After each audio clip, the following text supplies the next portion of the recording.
We're live, Frank Kern. That was it. That's it. We're live. That's nothing has exploded or anything. I thought like lights would come on out there. Hello, everybody. Frank Kern here. Welcome to the first ever Livecast. Well, we said that at the same time. We planned it. Hi, I'm Dean Graziosi, if you don't know who I am. And so why the hell is Dean Graziosi interviewing or having Frank Kern here? First of all, it's because this is my studio and we do this Livecast stuff pretty cool. But to be honest, Frank and I were together, what was that, 2 weekends ago at your house? 3 weekends ago? I brought my family over. It was pretty amazing. That's exactly right. Yeah. But, I'm in a phase in my life. I've been blessed to be on TV for 15 years. My brand's done over $1 billion. I can say that. And now look. I'm really proud. Now you're on a Livecast now online with Frank Kern. Me. It took me $1 billion to be with you now. It has come to this. How the mighty have fallen. But I'm in a phase in my life where I only want to hang around and be inspired by people who really make an impact on the world. And Frank and I got to back up. When I first met you, I met you without meeting you. I asked Joe Polish, I want to do a launch. With being on TV for years, I'd never done a launch. And I talked to my buddy Joe Polish. He said, you got to meet Frank Kern. A real looker if I've ever seen one. So what I loved, though, at the time, with Mass Control, you and I got on the phone and you said, dude, I could explain this whole launch thing or I could just give you my program. All right. So Dean has forgotten the way this actually transpired. So I'm level 700 OCD, Howard Hughes, like phobic of strangers. Right. So I get a notification from the UPS store where the mail comes that says you have received a package and we can't deliver it to you. I immediately think it's a bomb or something. I'm like, what the hell is going on? There's a bomb or something. And I go down and I get it. It's a 9-foot Gordon & Smith 50th anniversary triple stinger longboard, which I later named the Space Ghost. And there's a note and it says from Dean Graziosi. We had never spoken. We never spoke before prior to then. So you had seen some stuff and you had tried some stuff and it worked. And as like a gesture of coolness, you send me the surfboard. So that's actually so let me back up how we met. When I got Mass Control, so many times you get products, you guys know, and if you've gotten Frank's stuff before, you know how incredible he delivers what he says, right? So we get Mass Control, we give it to my team, and I said, let's just trust this dude and go word for word, line for line, email for email, and run a launch the way he says. We did it, and we absolutely crushed it. Occasionally it works. Yeah, I think, results. We did millions of dollars, and again, my results are different because I got to say that for disclaimer purposes. And because it happens to be very true. Yeah, right. I'm a professional, and this is what I do. But it worked so incredibly well, and that's when I sent you the surfboard as a thank you. And you didn't even. So we ended up being friends. We talked afterwards, and through the evolution of every time I talk to Frank and what he does for me, and what I hope I've shared with you and what you've done for other people's businesses has been amazing. So I have my nephew who got out of college, wanted to come work for me, wanted to learn marketing, wanted to learn a webinar. So now we're friends. I called Frank 3 months ago. I said, dude, can you help my nephew understand webinars from start to finish? So Frank says, you know what? I could tell you. That's where I got that whole thought process. Or I could just give you my ultimate webinar blueprint. Instead of me doing any work, I can pawn this off. You could pawn it off on just give you the course. Then you would have to go through. My nephew, who was never into marketing, never did anything like that, went from 0 to 100 so faster than anything I'd ever seen. I went through the course and was blown away. So if you want to know why we're here, 2 weekends ago when I'm at your house with our family, Frank's talking to me about his life and consulting and how incredibly well you are freaking crushing it and how you can make other people replicate it. And where I'm at in my life right now is you need the information that Frank's going to be sharing today. Like if you have a desire to do something different, to share your wisdom with other people, to consult and learn how to make it a cash flow company where you're not just getting paid one-off, this guy figured it out. And I said, dude, come down to my studio. We'll do a live cast. Share this with everything him and I talked about. I'm like, let's just turn the cameras on and share it with your incredible audience. And so that's why we're here. That's why I'm interviewing or sitting here with Mr. Doctor. Frank Kern. It sounds better. Doctor. I've got on a blazer. I don't know if you've noticed that, but this is very serious and you are because of the attire. Yeah. And the haircut. Yeah. So therefore, everything we're talking about must be accurate. Just simply by the blazer and the haircut. So you know what? I'll tell you what, I'm going to mark this off of our talking points here. Obviously, you're dealing with trained professionals. We have, instead of a real pen, a giant red marker here. Now, you're like the good cop. So I'm going to have to be bad cop for a minute, right? So this whole presentation, what we're going to discuss today, I guess we have an hour and a half. I don't know. We'll go until they kick us out of here, until it's time for my plane to leave, right? This is specifically for a certain category of people, and it is not for a very large percentage of the audience. So And I'm trying to figure out how to say this respectfully and tactfully, and I don't think I can. So I'm just going to be the bad guy for a minute. What I'm going to share with you is a result of 15 years of every single day working, not screwing around, working really hard. And in order to be successful in the field of consulting, in any of the 5 business models that really leverage your intellectual property that we're going to discuss today, you have to meet some criteria. Number one, you can't be the guy in your mom's basement who just wakes up one day and says, I'm going to be me a consultant and like buy something for me. You know, I don't have a business in a box type opportunity for you today. So that's thing number one. You absolutely must be able to help your potential clients. Absolutely. You must be able and willing to work hard, and you have to have some willingness to have human interaction, which it's ridiculous I say that, but because we're in the internet marketing space, largely, so many people expect to set up these automated systems that just produce money from the ceiling, which I don't know necessarily from the ceiling, but you can earn a relatively automated income. But that's not what this is for. So I'm trying to really politely say, if you're a fruitcake or lazy and you don't have any ambition or skills, you're welcome to hang out, but you're really just going to be watching a couple dudes talking. However, if you are currently leveraging your expertise right now through the sale of intellectual property, whether it's information products, you're doing webinars, you're doing small classes or whatever, and you really want to reach a more sophisticated audience that pays you what you're worth and doesn't hassle you, and you want to do it in a way that you don't have to sell in terms of traditional selling, then this is something you're going to want to pay very, very close attention to because I have a lot to share with you. Over the past 18 months, I think it's $6 million in consulting revenue that I've generated. And there's a lot of ways that a lot of things that can fall under the consulting umbrella. But I'll tell you that number and all numbers that we'll reference from this point forward. I'm not in any way saying the average viewer is going to make $6 million or any money at all. Doesn't matter how much money you give me, right? That is not a guarantee of your success. You are alone in control of your destiny. Look there, I think I did a pretty good bad cop job. You're doing pretty good. Actually, you did bad cop kind of polite. Yeah. Well, thank you very much. So I got into the consulting thing years ago. Now, I do it publicly now, but I kind of fell into it back in, I think it was 2004, 2005. And guys, this is the weirdest story ever. And this goes to show what can happen if you just sort of put it out there and work really hard and take a chance. So I was reading People magazine because I'm a sophisticated intellectual, and that's what people like us read. Where else would you get your information? Exactly right. And everything in there is true, by the way. So I'm reading it, and there's this book review for a book called The Game by a guy named Neil Strauss. Some of you guys, or most of you guys, know a little bit of the story because everybody on here is just us. There were no outsiders who were invited. So I'm reading this thing, and it says, this book is about the world of pickup artists. Now, back then, I didn't know Eben, who you guys all know Eben Pagan now, who owns doubleyourdating.com, which is a giant dating advice thing. So I say, okay, I know a guy named Dean Jackson who knows this guy, Eben Pagan, and Eben Pagan's probably going to be talked about in this book. Therefore, if I get this book, I will have a book that talks about a dude that is known by a dude that I know. Right. So this is like my 7 degrees of Kevin Bacon type of logic here. I'm thinking I'll kind of know a famous person maybe. Yeah.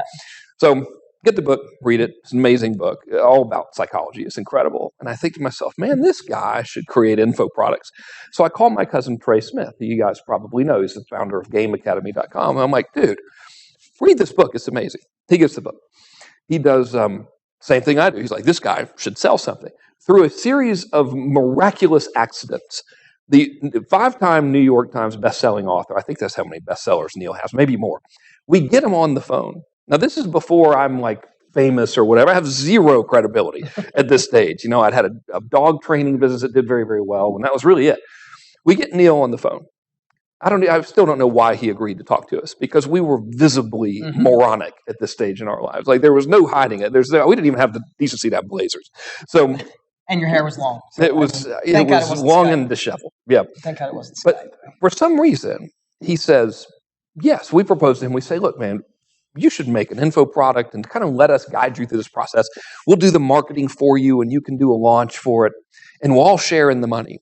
And in a rare moment of bad decision, Neil goes, okay, sure.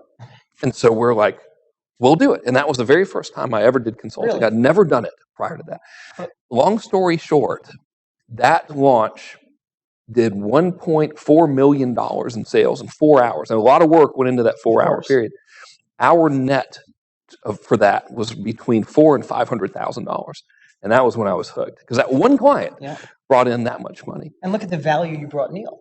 Oh, right? yeah. He had a big the list. greatest thing about consulting, I've been lucky enough to generate millions of dollars myself consulting, is that the best part about that job, talk about something gratifying, is you're delivering wisdom that you know to someone who doesn't know. And at the end, you split extra money that neither one of you had. Yeah, you create something from nothing. Yeah. Now, it involved work, but it was incredible.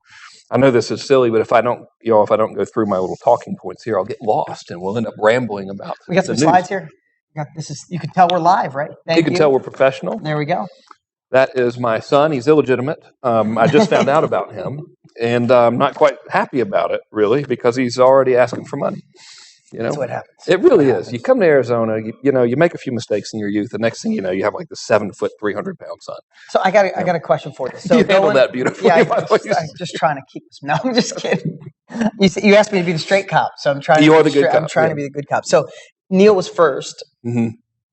Was it obviously putting hundreds of thousands of dollars in your pocket? Yeah, it's fantastic. It was a check. I mean, it was like, and obviously it's proof of concept, right? Yeah. But was that something I mean, I know of the evolution of so many things you've done, but did you never stop consulting while you were doing your own stuff? I mean, what was your second deal? So, being an absolute genius with a capital J, I decided that was relative. We probably worked a total, maybe 4 weeks of real work into doing it. And it was hard, I mean, it took skill. It wasn't like, hey, we just worked 4 weeks and made $100,000 a week or something. It was, to make our money, Trey and I really worked hard. Being an absolutely brilliant person, I say that in the most sarcastic way possible, I saw something that worked incredibly well and was very rewarding and didn't do it again for like 2 years. So I was like, that was great. Let's go back to hard stuff, right? So I kind of created Mass Control, which was great. I mean, that's how I met you, and sort of did a lot of other little projects, but that was really the big one. And one day, I'm again with Trey, because we're still very close and we're working hard together back then.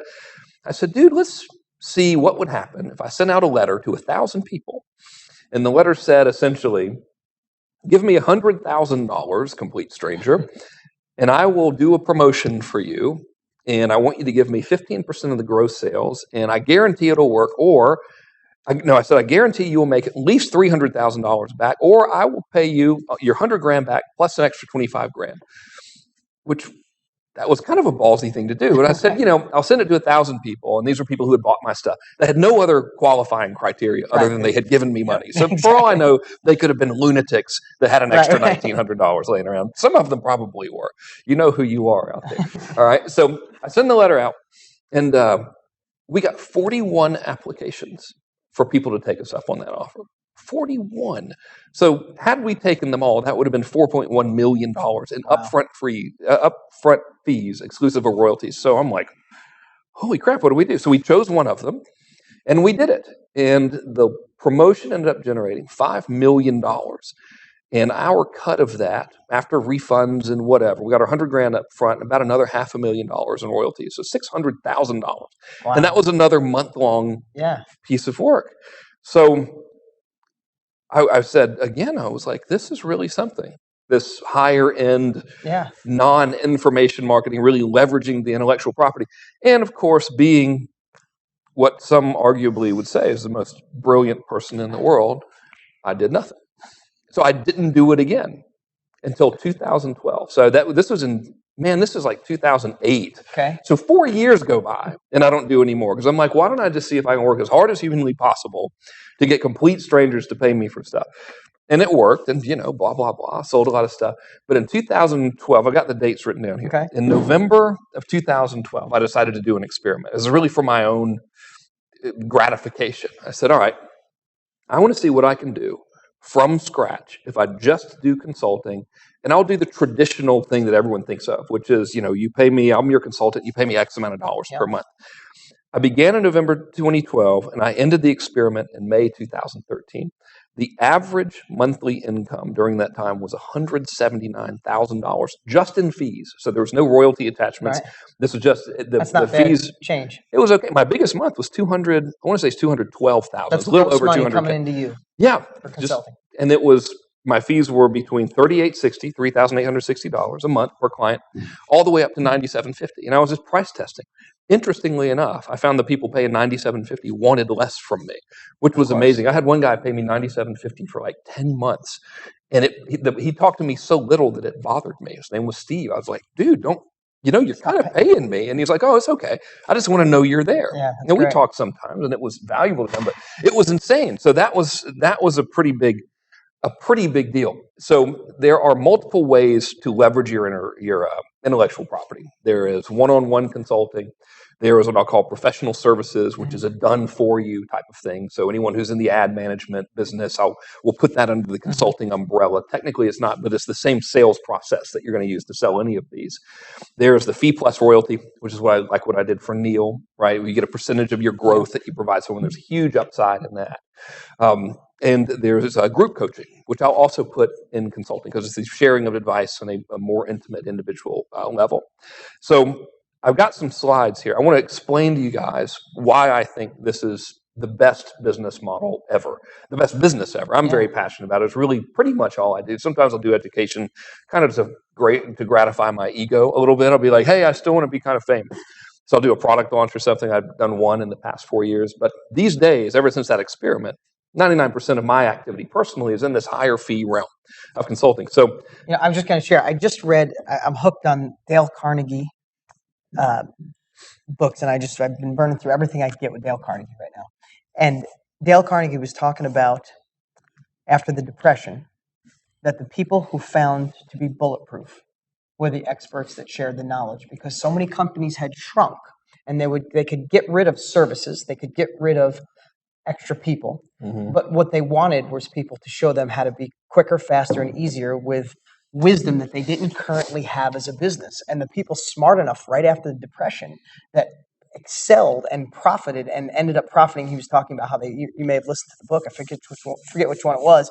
It talked about they became bulletproof because during an up market, they knew how to help their clients go even faster. But when they fell and things weren't going good, the first person they would spend money, if there was a little bit left in the coffer, it went to a consultant on how do I maximize during these tough times. Well, and this is probably written in the 40s, right after the Depression.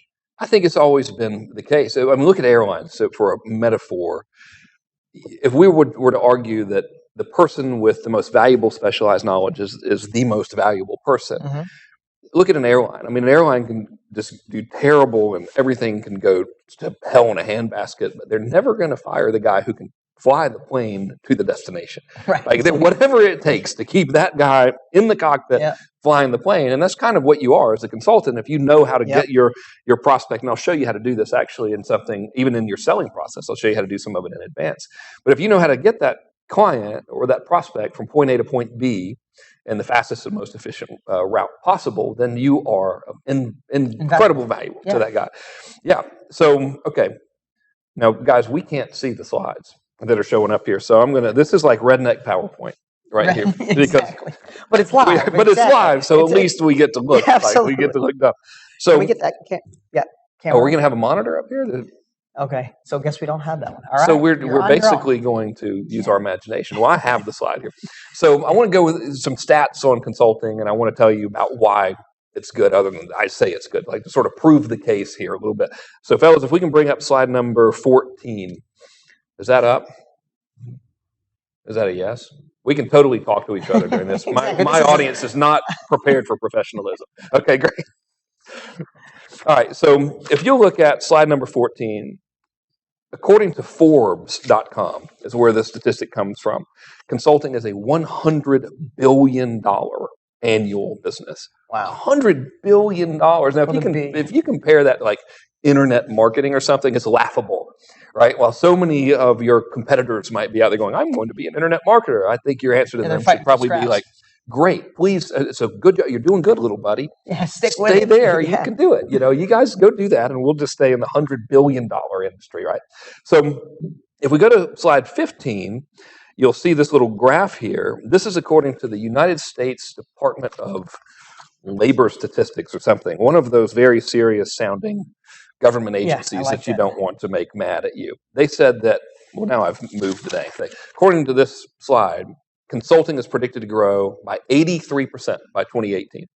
So while so many other industries are struggling and getting hammered by the economic funky business. That's a technical term, by the way. That, yeah. Yeah, consulting. It really is pretty good. You don't steal that. Yeah, I probably will. I don't know. I TM'd it today. If you say it on a live cast, it's trade. So we'll put an ampersand up there so we can trademark that too, get royalties. So anyway, 2018. Now, interestingly enough, the biggest category of consulting that's growing is the business services area, specifically like management and sales training and marketing. So I read that as well. So that's pretty good because that's what most of us are. So we got a good looking future ahead of us, according to the government. So on slide 16 here, guys, if you want to pop that up, I want to tell you one of my greedy reasons, or a lot of my greedy reasons for why I decided to do consulting versus selling information profits or information services or products. Number one, we've got a very low overhead and we have minimal fixed costs, right? So my office is in my house. I have one employee, which most of you guys probably know. It's Gerald. She's worked with me. I know that kind of pisses me off because you see how many people right now helping you out for this webinar. I have 7 or 8 standing right here. There's probably $50,000 a month worth of people in this room, which is amazing. So it's just me and Gerald, right? Run the whole Kern operation. I work out of my house. Gerald lives in Connecticut. I see her like biannually, So the overhead's this compared to traditional businesses, and I'll go over with you some of my pricing structures. But for example, at $97.50 a month, that's $9,750 per month that a client would pay on the one-on-one consulting arrangement. My net is $9,750. Like I don't have stuff I got to send the guy. There's no warehouse full of anything. So that's pretty good. So and at the end of the day, when you say that, it seems like, wow, you're making a lot. But we all know when it comes to wisdom that changes things. It's that story. Do you ever hear the story in the factory where the guy comes in, the factory that produces 100,000? You ever hear that? He just comes in and he's like, press that button. Yeah, he comes in with a hammer and it's the company's shut down, losing $100,000 a minute, right? He comes in, looks around and taps the hammer on the machine and the whole company works again. And when he gives him the bill for $100,000, he said, $100,000 for a hammer? He's like, no, $100,000 because I knew where to hit. I mean, I know everybody knows that story, but that's really the value what you bring. You might profit that much off of each person, but what is the value you brought to the person who is paying you $9,000 a month? One idea could pay for years of Frank Kern or years of whatever your expertise to offer someone who doesn't have it. That's the goal. And gosh, some of them actually feel that way and they keep paying. It's great. I got one guy. This has almost gotten weird. Okay, so I have this client, friend of mine now. You ever do this? You become friends with your clients, and then it becomes kind of strange, right? So this client's named Carl. He is a consultant to mortgage brokers, and he came to my office, and we got in front of the whiteboard, and he's doing 9 million things. And I'm like, dude, you're doing so much stuff, it's freaking me out. I'm like, look, we identified that 20% of the stuff he was doing is producing the 80% of the revenue, which is the case for everybody. So we worked together. About 6 months go by.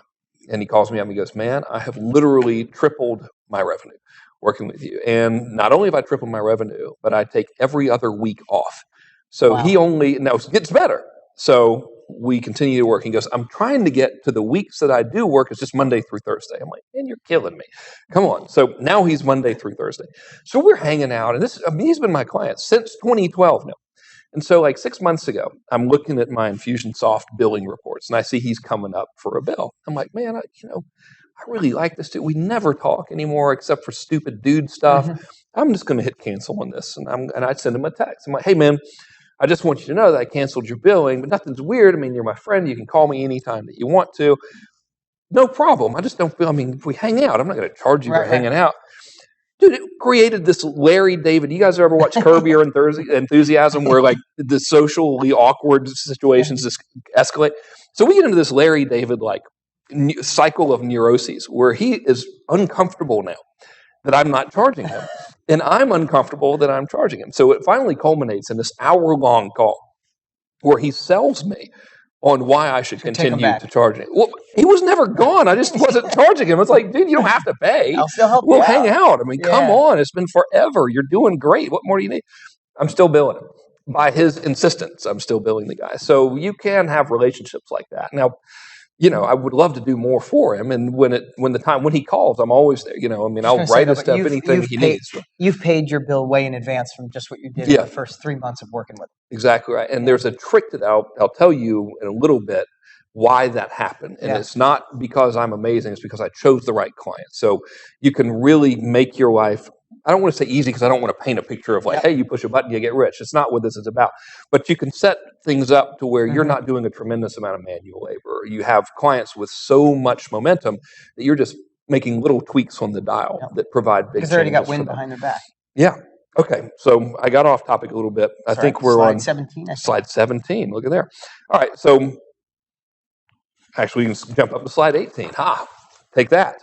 So let me give you 10 reasons now why consulting is awesome. Number one, if you're doing the model that I'm really going to focus on in this presentation, which is a recurring monthly thing, you get recurring monthly revenue. So when I had the 179 grand a month coming in just from that section of business, I didn't wake up thinking, oh my God, I got to hustle because I got to make another 179 grand last month. I woke up saying, well, I got 3 calls this morning and this dude needs this. And I think I'm going to research this article for this guy because he's in this business. And I want to make sure everything's cool. And it was mellow. There was a lot of peace of mind going on there. There's no need to do the constant grind, right?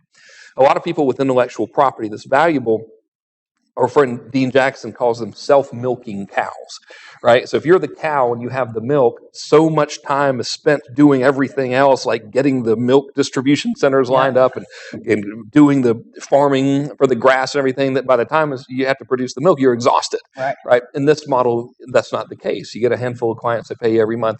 You're stoked. How many brilliant people do we know that obsess and their whole life is getting more people into their funnel when their deliverable, it's horrible. When their deliverable is better than any other person in their field. That so many people would pay you for what you have, but their whole time is spent setting up the processes. I'll give you some numbers in a minute, actually, to prove the superiority of this versus other things.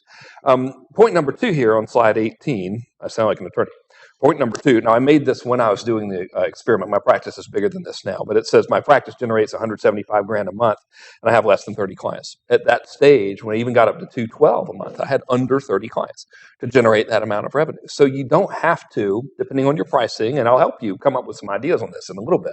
You don't have to go out and do a giant launch and be everywhere. And you don't have to emulate the behavior of the guys that you might look up to in marketing, because you just don't need that many people.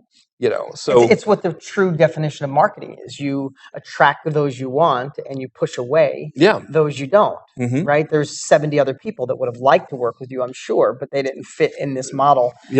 Attract those that you want. Interestingly enough, it's never about are they cool or whatever. It is, can you help them the fastest and easiest? So, and I'll talk to you about this in a minute, but a lot of people think client selection is well, let me pop my collar up and show how much cooler I am than the other guy. And if you meet my criteria, you can. That's stupid, right? The real thing about client selection is pick the people. Not only can you help them, which is right, but who can you help the fastest and with the greatest impact? Because those are the guys who are going to pay you the most with the least resistance. I'll share with you that in a minute. I'll give you some statistics. To grow, this is slide 19 now. To grow a good consulting practice from where you are to where you want to be, it can happen quickly. So we went from, are you giving us a secret signal? That was me. I asked for it. My bad. Don't be using guys. What they're doing right now is there's about 7 dudes in the back where they're making hand gestures, and it's some sort of code. He just went, everything's okay. Everything's going good. I'm pretty sure it was, we're going to kill Frank. So you never see me again. That's your paranoia. Yeah, that's exactly what's happened, right? He does have lime and duct tape over there. Exactly. I'm not quite sure what that's for. What was that shovel for? You work on a roof. Why is the chloroform? I'm just kidding. Dang it. I knew this was too good. Sorry, I didn't mean to get you off track here. So I grew that practice fast. It took, 90 days. So semi-focused effort. I don't want to make that sound like it's too easy. I mean, it was work, right? But from 0 to day 90, by that 3rd month, I was at 175 grand a month. Biggest month was 212. I think 212. We'll say 200K to be less than what it really was, to be factually accurate. But you can really ramp it up quickly. So when we do some revenue projections, which are all hypothetical, you can see man, if I got 2 clients, here's how much I'd be making. So it's not like the traditional ascension model where, okay, I got to sell 7 billion books, right? And then hope 1% of them, 2% by this, It's kind of like a lead becomes a conversation, becomes a client, So you can get clients literally within a week if you know what you're doing. Now, again, I'm not saying that I can take a guy from his mom's basement and turn him into a successful consultant, but if you already have momentum and you're smart and you're willing to work, you can. There's nothing really standing in your way, right? So it gave me that model. Gave and continues to give a significant amount of time freedom. So my hours of operation during this experiment, this is another interesting point. My work hours, I had 2 types of work. I had client service when I was actually talking to the dude, right? Going like, okay, man, here's what you need to do. What did you do last week? What happened or whatever? Those hours were 9 till noon, Monday through Wednesday, to service all 30 of the under 30, actually. So to service all of my clients, 9 until noon, Monday through Wednesday. Now, I'm not trying to paint a picture of you're going to work 3 hours a day, 3 days a week, and make $1 million and screw off. There was another phase of the business, right? So during other hours that were set aside for work, I would either, and I know this sounds ridiculous, but if you've ever had clients, you'll know what I mean. I would either think about them, which is real work, because I would be thinking, all right, man, this guy's got this offer. What is the better hook for? And I would just sit around and think, and brainstorm it or whatever. Or I would be closing new clients, and that sometimes would be a day, a week, or whatever. So it was less than a full-time job. For sure. And if I didn't want any new clients, I could just take time off, do my Monday through Wednesday, spend a couple hours scheming for them. Right. And I mean, scheming is amazing. It can count as reading. So I'll go part of my work, which I don't bill them for this, but part of the stuff I'll do for them is I'll go out and I'll read trade magazines and trade journals and find competitors' ads for them and find articles that make sense and say, oh, dude, and scan it for them and send it to them and call them and be like, dude, have you seen what this guy's doing? And blah, blah, and the blah. other thing too is who, especially as entrepreneurs, or people are watching, they're on some level of an entrepreneur. They wouldn't be watching you share, right? I think how it's my cool looks. is it? It could be. It's the new haircut. It really it's the new Frank Kern. I think it's the 2 of us together. Yeah. It's really incredible. How exciting is it to always? I love working on new stuff. Yeah. I mean, how many of us crazy entrepreneurs mess with your own stuff just because it's going too smooth? Without even realizing it. Without even realizing it. No, I see it. It's every other red line. It was going so good, I didn't do it. And I've made it worse by doing it in red. Yeah, it's like dumb. No, but I love that fact. I mean, I have friends and people that are, we've helped each other through the years since we became friends. But I mean, from a plethora of friends in the market, I love when they call me and go, dude, this is messed up. How do I fix it? You step up, your chest goes out, and you can't wait to deliver. And it's so much easier. I don't know about you, but when I help somebody else, I am so much more articulate and to the point. Where I can drive my staff crazy for the stuff I want to do. Other people's business, but I go to their staff and I immediately have all their points, right? And then you go home and they're like, "What? Where's that guy?" Exactly. Like, well, shut up. Anyway, I didn't mean to digress, but how cool is it? I would love to looking at other people's stuff and helping them. It's just if you're an ADD squirrel kind of person, maybe that's just that likes new things. Well, I'm like that, so it's the ultimate because you get a new situation every day with the new clients, depending on how many clients you have. It's awesome. And then part of my job was just be like, no, dude, do that thing, do that one thing. I just had that conversation this morning by email with the client. He's like, I'm going to do these 7 million things. I was like, or do that one thing. You could do that one thing that's 20 times easier that we talked about last week. So it's a fun gig, it's cool. And incidentally, I want to hammer home that there are other models than just the one-on-one. I'm just kind of doing this because it's the easiest to comprehend. I'll explain the other models in a little bit, right? So reason number 5, this is awesome, or I'll skip to number 6 actually, is there's no product creation needed, right? So one of the most painful and difficult things for us info guys is the creation of the new stuff. Yeah. To lock yourself in the room and bleed out the product, and you're like, it lives in here so amazing. But it's so hard to get it out, and then you got to make it right. And you're like, did I say that right? And it never sounds as good as it did in your head.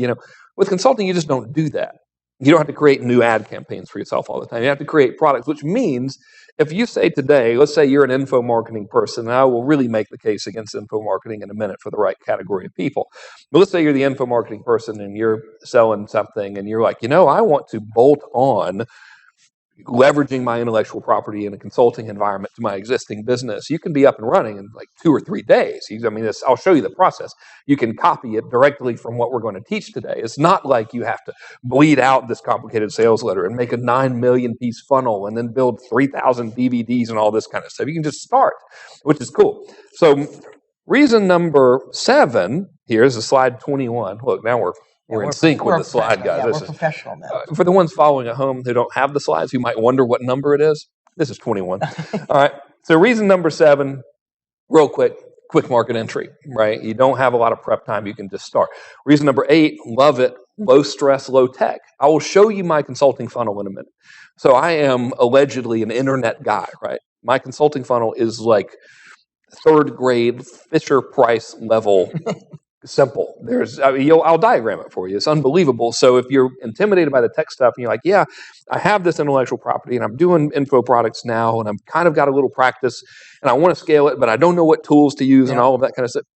I'll show you exactly what to do today to do it. There's very little stuff that sucks involved with this, which is great. That's a technical term, by the way. Stuff that doesn't suck. Yeah, this is stuff that doesn't suck. So points 9 and 10, I'll go through them quickly. Point number 9 is you have happier clients, right? This is a big deal. So when you're in a consulting environment, if you choose the one-on-one model or another model is going to be done for you, which is professional services, or if you do fee plus royalty, which is a combination of advice and done for you in exchange for some of your upside, you're never really likely to have the client who buys your stuff, puts it on a shelf, gets no results, and decides that you have robbed them somehow, right? So that just does not really occur because you are affecting so much change in your client and they can see it because you're working with them all the time. I guess that's the wrong physical gesture. You're pummeling your clients into submission, right? Sorry, I spent a couple of days with Tony last week, so that's why I'm used to the rah, you know. So you really have happier clients. And the final thing is, this is easier to sell.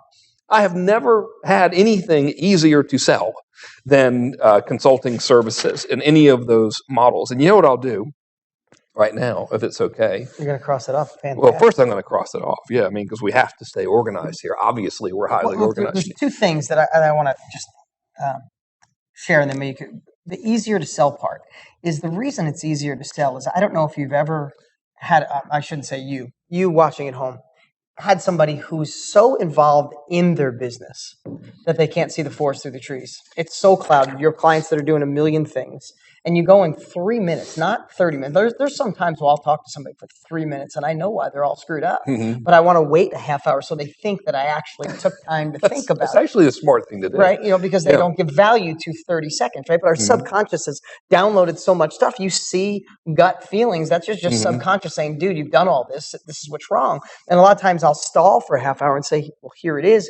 Because it's so easy to see what they're doing wrong when you're looking up. And then you're looking down from 30,000 foot. It really is. You're not in it. You're looking over it, right? And so when you talk about it's easy to sell, it's because in 2 minutes you can give them enough value. I'm sure you've done the same thing. I've given enough value to someone in 5 minutes, and they're like, "Holy crap!" Frank can do this in 5 minutes. I've actually over-delivered, and then they're like, "Okay, going to go home and do those 9 million things and never hire you because you terrified me." But there's another reason. So that's one of them, and I'll draw it out for y'all. Actually, I'll leave my nice red Crayola pen here. Okay, I hope you guys don't get my feet in this because I'm wearing very fancy shoes. Which, oh man, look. I do, just for the record, I do have shoes, but I didn't wear any socks and I have blisters on my feet. I was like, but here, look. This is the shoes I've been walking around the office in. Well, these little, these little slippers right here. Yeah. But do you know where those slippers? Well, we'll talk about where those slippers came from. Did you guys have Robbie, the picture? Pull up that picture later. The professional level of the cryotherapy. This was terrifying, but it worked. But I was horrified. Okay, so here's the thing. There is something, and this is a made-up term, but it still exists. This is a made-up thing that exists for sounding really funny in a live cast. I call it the ladder of desire, right? And one of the reasons that consulting services and really any of the models I'm going to share with you are so easy to sell is because where they sit on the ladder of desire. So I'll draw it as a triangle. So at the bottom of this triangle, we have something called, I'll say, the manual, right? And this is basically show me how to do it. So imagine that your prospective customer or client needs help with something. Well, let's put it in the context of programming the TiVo. Remember when you had the TiVo? Yeah. That thing was, or even worse, a VCR, right? So programming your VCR. So you have a client, you're in the VCR programming business, let's say, and the guy needs help programming his VCR. Well, one option is he raises his hand, he says, I need help programming the VCR, and someone says, okay, here's the VCR manual. Good luck with that. Have yourself some fun, read it, and do what it says, and you can program your VCR. Now, does your VCR come with a manual? I don't know. Probably. Yeah. I'm sure it did. Classic answer, right? Who cares? No one's reading the freaking manual because nobody wants to read the manual. Now, here's the cool thing. This is what everybody else sells. So if you look at, let's just say we dissected the internet marketing community, which even to use that term is a little bit weird because half of it's not even actually marketing, half of it's business opportunity, and then there's all kinds of weird sub-fragments of it. So I recognize the futility of actually describing this community as a true internet marketing community, but nonetheless, let's dissect it. What percentage of the community is selling, here's the manual, right? Well, the answer is most of them, like 99% of them. When you think about what it takes to sell the manual, that could be an ebook, right, or one of those little home study courses or whatever, or the big binder full of 9 million DVDs. Think about the sales process that goes into selling that. It's like the 30 million page letter, 900 videos that claims that are the size of the Empire State Building, right? They're having to really, really try to sell that. It's extremely difficult. Why? Because it's the lowest on the ladder of desire. Nobody wants the freaking manual. You don't even know if your thing had one, right? And you wouldn't have read it anyway. You'd have called the other guy. So here's level 2 on the ladder of desire. And that is essentially do it with me, right? So if this is the manual, which is show me how to do it, this is do it with me. So now put yourself in a situation where you need help programming the VCR. You call the VCR guy up and he goes, man, I'll be right over. He shows up and he says, okay, Dean, pick up your remote control there. I want you to press the red button. That's record. You see how it says record on your DVD, on your VCR? You're like, yeah, dude. He's like, well, that's like whenever you want to record something, press that. Now, next thing you're going to want to do is you're going to learn how to program it to record something on Tuesday. So press the program button and now press the set time button. And he's like walking you through it. And now it's not a big deal, right? You're okay. You're like, sweet, dude, this is all right. So this is extreme. This is where like true exchange of advice consulting is. This is really the do it with me, where you're actually in the trenches saying, okay, say this, do this, move this piece here, whatever your line of expertise has to be. Imagine now if you went to your favorite internet guru or marketing guru or guru in any particular area and they said, you know, I don't want to give you the manual today. Instead, how about I just sort of get over your shoulder here and just really do it with you? Like kind of write your copy with you and help you fill in the blanks on this headline and work out your offer with you. Compared to the manual, how much more appealing do you think that is to someone? It's like 1,000,000 times more appealing, right? So this is unbelievably easier to sell just because it's so much more desirable. The top of the ladder is do it for me, right? And this is interesting because this is the one that commands the most fees, right? The most revenue. These are dollar signs. They're beautiful, right? So traditional info marketing, where you're showing them how to do it, giving them the manual, which is extremely difficult to create and produce. It's extremely hard to sell, right? It's also the one they don't want. It's also the one that pays the less amount of money. The next level up, which is do it with me, which is a true consulting, they want that exponentially more. You charge higher fees, it's better paying, better caliber person. The easiest sale I've ever made was the $100,000 check, was give me $100,000 plus a percentage of the revenue generated by my advice and tomfoolery. It took roughly 15 minutes on the phone. When I sent that letter out, I'm trying to hopefully not fall down on live internet television here. When I sent the letter out to 1,000 people who were like random people who had bought stuff from me, I mean, there was really no segmentation. It was just like, I called up my assistant. I said, Biggie, please get me a list of 1,000 people who bought something. For all I know, they could have bought something in 2006. They could have been dog training people for it. But anyway, 41 of them applied to give $100,000. That's ridiculous. Could you imagine getting 1,000 visitors to your website from like a Facebook ad and having 41 of them apply to give you $100,000? Now, granted, I mean, I know this painting a really pretty picture because these guys knew me and I had already become somewhat famous in the marketing world or what have you.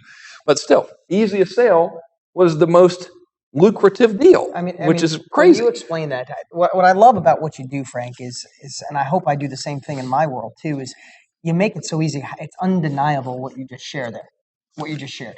It's undeniable. I mean, there's nobody here that said, no, I'd rather have the manual for less. If you could afford the done for you, you would. So if I was sitting home watching right now, and especially so many of them know you, this is your tribe, they love you, and maybe some of them don't love you. Probably one might. The other ones are, my wife's watching. I think she definitely loves you. But what I would say is, if I was new, even if I had a ton of wisdom, I'm home going, Frank, listen, it's cool. Dean, you're up there. You've been on TV. You generated all this money. Frank, you're you got your little famous notoriety now, or big famous, online. People know Frank Kern is a rock star, right?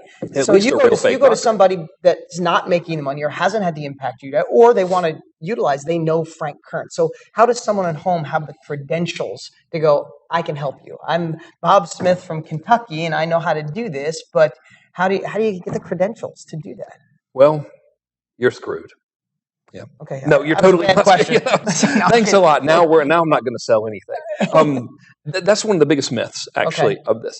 Well, first of all, let's separate credentials, which I'll define as the letters behind your name, and the formal education or credibility, right? Yeah, or credibility. So that is what you say you can do. What matters is what you can do. Sure. Right. So if you have the ability to get the client results. Remember, I did the whole bad cop thing at the beginning. It's like, if you're the guy in the basement, just forget about everything we're talking about, right? If you're the get-rich-quick info marketer guy, get off the freaking Livecast. I don't want anything to do with you. But if you can actually help somebody, then that's all the credentials you need. See, the belief that we must have credentials is really our ego talking, thinking that everything has to be about us. Your client could care less about you. I mean, sure, there's a good relationship you want to build, but they want to know what you can do for them. But let me show you some successful people who didn't have credentials. There are two big myths around consulting, and one of them is, surely I must have some letters after my name or something, right? So, guys, bring up for me, if you would, slide number 32. Do you have it? I'll wing it. Okay, now I can't even read that thing there, but I did a little Wikipedia search for a list of college dropout billionaires. All right, among college dropouts who made billions are Steve Jobs, Bill Gates, Mark Zuckerberg number 2. Yeah, the dude from Facebook. You could read that far? Seriously? That's amazing. I got help, dude. If I took my glass off, I couldn't even see. I don't go to the doctor because that's how you get cancer. So I'm not going. You're not that's giving how you get glasses too. Or Ebola. Or glasses, same thing, really. They're all related, right? So none of these guys, Larry Ellison from Oracle, they never had any credentials. They just were guys who produced incredible results in the world. So I want you to focus really on your skill set more than what you're going to say about yourself, right? Because nobody and it's always cares about what you can do for them, right? I'll tell you another story. I'll do this briefly. Speaking of no credentials, so now I have some pretty good manufactured credentials, right? I have made videos that make me look professional. I'm wearing a blazer, so I must be a professional. Right. I'm speaking relatively coherently, and we haven't even been drinking, right? So with all that considered, all of this must be great.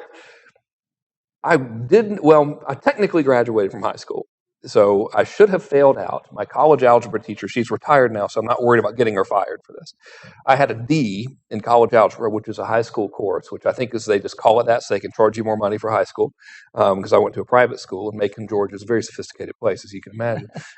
We taught hunting and fishing, and they didn't really. It was a fine school. She changed my grade from a D to a C minus to get rid of me, and that's how I graduated high school. Now, this is 1990 when I graduated high school, and I applied to go to the University of Georgia, and their criteria for admission back then had to have been something like, are you alive and do you have a check? Because they let me in. So I go there, and I attend for the minimum amount of time you can possibly attend before they kick you out, which is 3/4. And prior to academic dismissal, I had to take an aptitude test. Did you ever take one of these things? No, never. Oh, this is the greatest thing ever. I barely got out of high school. I didn't even do a day of college. Well, you really missed a lot of partying. I think you might have had your share. No, I partied at colleges. I just didn't. You weren't enrolled. Got it. Yeah. Well, so on the aptitude test, they ask you all these questions, and it's to see what you're supposed to be when you grow up. And it's like, are you a functional human being? And I'm like, no. Can you take direction? No. The worst answers. I was just like, hell, I'm going to answer truthfully and see if I can find the answer, right? Because professional drinking wasn't paying well. They told me I should have been a garbage man. That was the aptitude. So whatever you're dealing with in terms of I wonder what credentials answers you gave that pointed towards garbage man. If it paid better, it'd probably be a pretty good gig. You're outside, you get to drive the giant truck, which has a claw on it.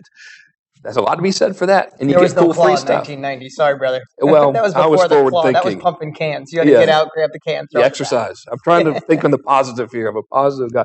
So I don't have any credentials either, other than if you're my client, I will crush it for you, and I have a good track record of that. But I will show you how to sell based not on who you are, who you think you are, who others think you are, but really as a demonstration of value, which is funny. So if you were to say, like, what's the big secret then, right? So how have you been able to do this? The secret to being successful as a consultant, as someone who's really leveraging your intellectual property, whether it's any of these models we've talked about, is to be able to get your client from point A to point B faster and more efficiently than they could do it themselves. Because that's all they want, right? I mean, if you're in the business growth consulting business, if you can help him grow his company faster than he could do it without you, that's all he cares about, right? So that's all we're going to focus on. We don't focus about any of the other stuff. So what I want to do is I want to talk about, if it's okay with y'all, how to actually get some clients. But before we do, and this is dangerous, so I want you to help me be doubly bad cop. Okay. I want you to do a projection of what you would like your income to be. Now, how can we give the barrage of disclaimers here to make sure that we're not being confused and accidentally mistaken for saying you're going to do right this? now by saying it. What I'm going to tell you is a hypothetical situation, right? And the numbers I am going to choose here, I have chosen these numbers using a patented process I call the rectal extraction method.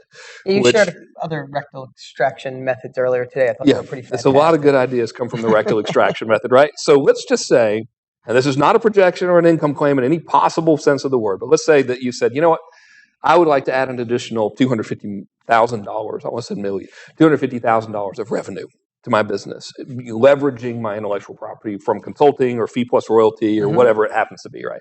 Okay, well, let's take a look at that. So let's look at there's $250,000 that you want to leverage up to. And whatever your number is your number. Just write it down. If it's a billion, it's a billion. If it's 10,000, it doesn't matter, right? Whatever you want to do is what you want to do. It's perfect. But using this $250,000 figure here, which is incidentally $20,833 a month, I have this written down. Let's say we're in typical info marketing and you're selling something with a $100 margin. So you got a little e-course and it's like $100 and that's your front end. Do you know how many sales you would need to make that $250,000? I had a calculator. I had an unfair advantage. 2,500 sales. That's 2,500 yeses you would need to make that $250,000. And the traditional. And how many no's did you have to pay for to get to it? Well, let's take a look at it. So I don't know what your marketing pieces do to cold traffic. Oh God, yours are probably worse than this because you're in television, right? So the percentage, well, like a direct mail, like when we do direct mail or when we go cold to a sales letter from like Facebook traffic or PPC, 1% conversion 1%. I was just going to say pretty 1% good. To ice cold traffic. Yeah, we like use that as sort of the industry standard of what is kind of acceptable and shot for, right? So let's use that. If you converted 1%, guess how much traffic you would need? 250,000. You know what? Just kind of guess what I'm paying for per click in the marketing world these days. Targeted traffic about $1.29 per click. Now, yeah, I know there's Facebook dudes out there. Oh, I could get you 10 cents. I'm talking about real people. I don't care about the, business opportunity seeking dude in their mom's basement. But to get actual good prospects, I'm paying about $1.29 a click. So if I convert it at 1%, my current rate of traffic expenditure, I would actually lose money to get those 2,500 yeses, right? So let's compare that to consulting. So we'll take that same $20,833, we'll say $21,000 a month that we want to earn. Again, have we made the point? Yeah, that it's hypothetical. It's hypothetical. I'm not in any way telling the average person they're going to make any money at all or do anything. I don't know what you're going to do. So let's see how many consulting clients you would need to meet your goal. And let's assume that you're doing a one-on-one. Basically, I'll talk to you twice a month or whatever. I'll tell you how to structure that in a minute, right? I'll tell you how I did it. So if you're doing a monthly thing and you were charging like, I don't really do as much one-on-one. I get a piece of the business now, but like I did during that experiment, $9,750, you would need really less than 3 clients to exceed your goal. Now, I don't know who the, like 2.5 people, I don't know who the other half person would be. You would need a dwarf, I think, and then 2 large, or maybe 1 very large person and then a dwarf or something. But it would be 3 clients. If one of my other price points was $38.60 a month, just rectally extracted, it's made up price point, right? 6 clients exceeds the goal. That's 6 yeses versus 2,500 yeses, right? If you're charging $2,900 a month, 8 clients. That's all you need. If you're charging $1,800 a month, that's 12 clients. Now imagine if we are at 1% conversion and you want 12 clients, you would need 1,200 visitors. Now there is more to it than that. I don't want to oversimplify it. There's not more to it in the sense that you would need 12 clients at $1,800 to meet that goal. But the conversion process is a little different. But it's not too far off, right? So did you crack the code on it? This is just a question for me. Maybe you have the same one, but did you kind of crack the code on what target market to specify, so you're not casting a massive net. Absolutely. You're more shooting a line. Yeah. Right. It absolutely true. Because to get those 2,500 people, I mean, I've sold millions of books to strangers, right? And I cast a massive net. See, that to me is just, yeah. We had this conversation. I'm like, that's crazy. I know, it's exactly what you told me. Why would you do that?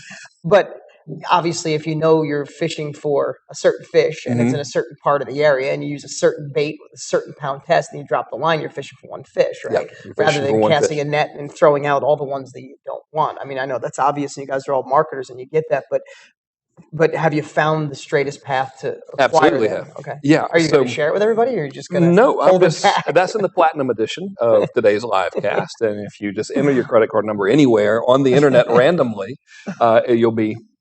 Please don't do that. What if someone actually said everything I did they took seriously? They'd be like, well, Mr. Kern, you instructed your viewers to enter their credit card numbers anywhere on the internet randomly. How do you explain that? Like, well, it was the psychosis. It was the freezer that you made me get into a couple hours ago, which we'll show you guys that in a minute. It was terrifying. Okay. Your success is really going to be determined by two things. Number one, your ability to fulfill your promises, right? So again, if you're the fruitcake in the basement, forget about it. But if you're good at what you're going to do, then that's kind of a given, right? We're like, well, of course, you can fulfill on your promises. Here's the big thing. It is all about client selection, right? So let's say I took that gig with Neil, and Neil wasn't brilliant, and Neil wasn't a great writer, and Neil couldn't deliver on the promises. I'd have wasted a month. I'd have made $0. Let's say I took the $100K plus royalties client and later ended up netting us, I don't know, $500,000, $600,000. It was a couple of years ago, so I don't remember the exact figure, but it was a lot. If they'd have been flaky, I wouldn't have made them any money, and I'd have having to give them $100,000 plus an extra $25,000 back, right? So client selection is a big deal. So fellas, lovely assistants, my newfound son here, pull up slide number 60 if you can. I have in my notes, that's the right one. There you go, look at that. Okay, so that's like magic. So check this out. According to National Floral Marketing Institute, which is a very legitimate sounding organization, men under 35 spend $30 on flowers for Valentine's Day, while men between the ages 45 and 60. 45 and 60 spend 350% more. Now talk about turning the knob very subtly on the dial, right? So if you're a flower shop, well, I mean, guys, if you want to be flower shop consultants, you can literally say, fellas, if you want a 350% increase in revenue per customer, go after dudes 45. Send the marketing pieces to guys that are 45 and over. So the flowers are the same, right? There's no difference in the flower.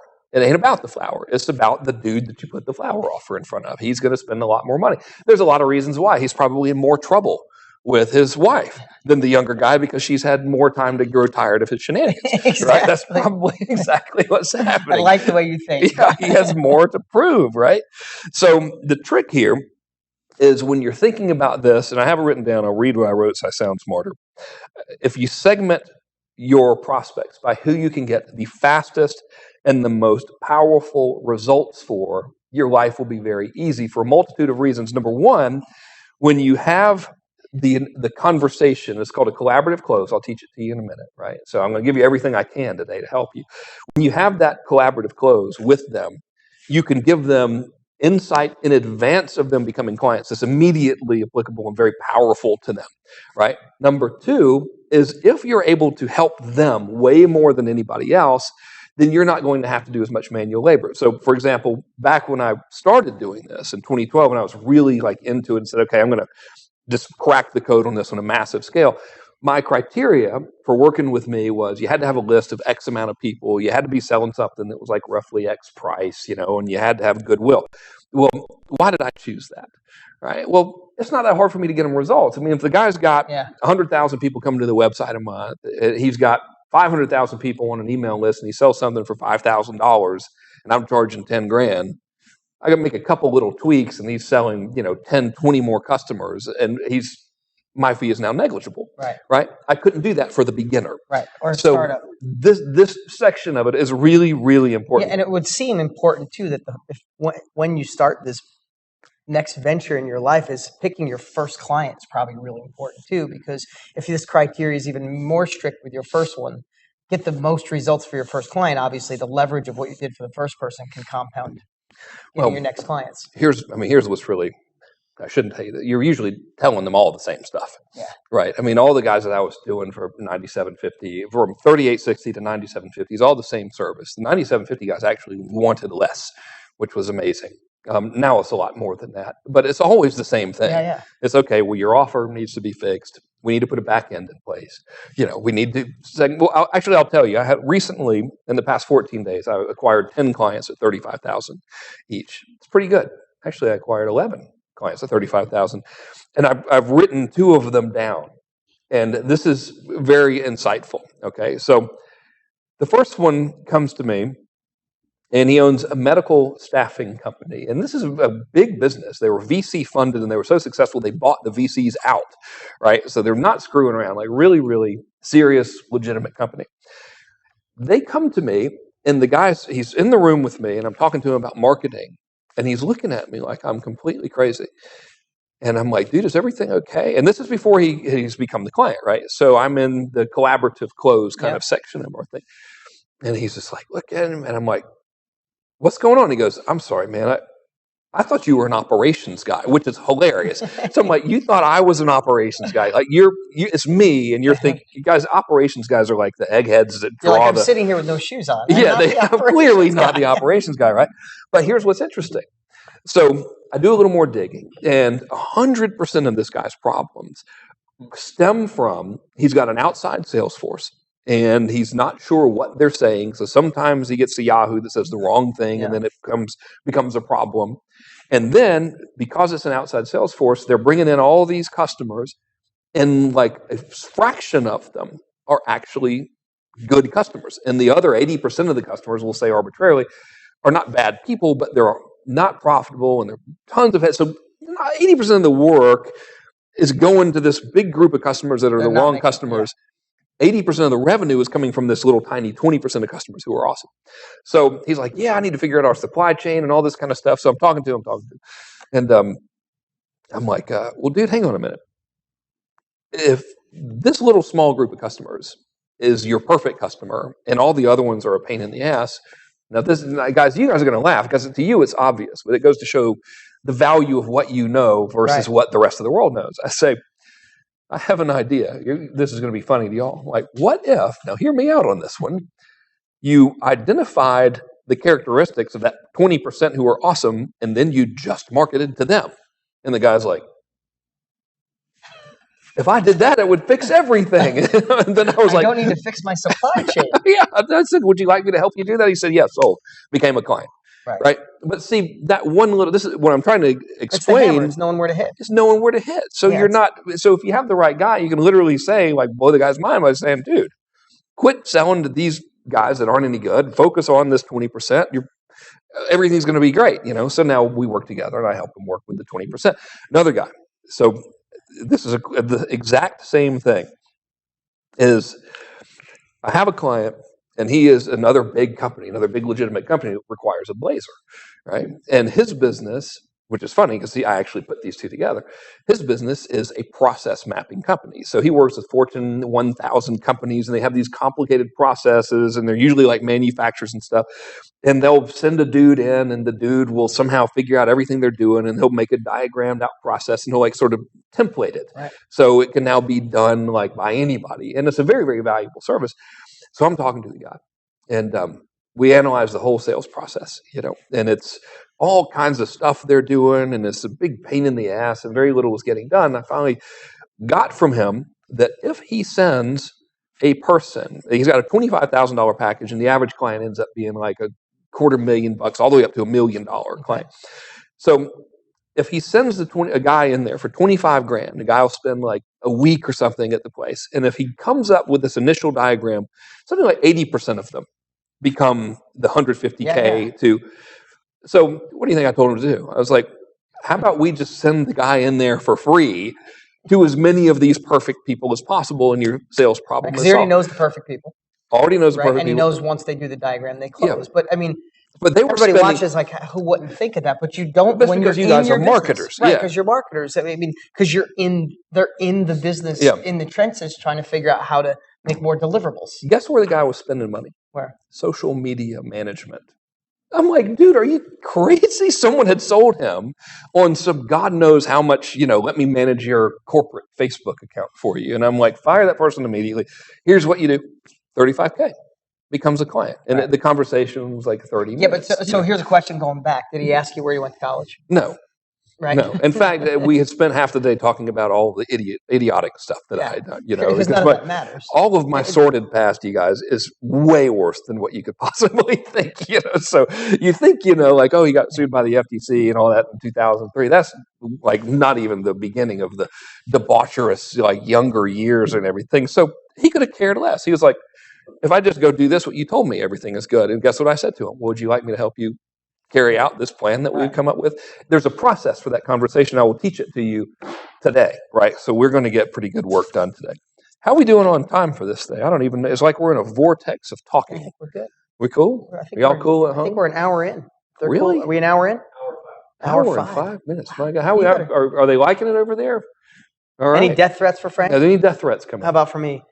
Good. Nice audience. Nobody wants to kill. Maybe no one's there. That's probably no one's there. How many people we got on this thing? Are you? Now I'm nervous.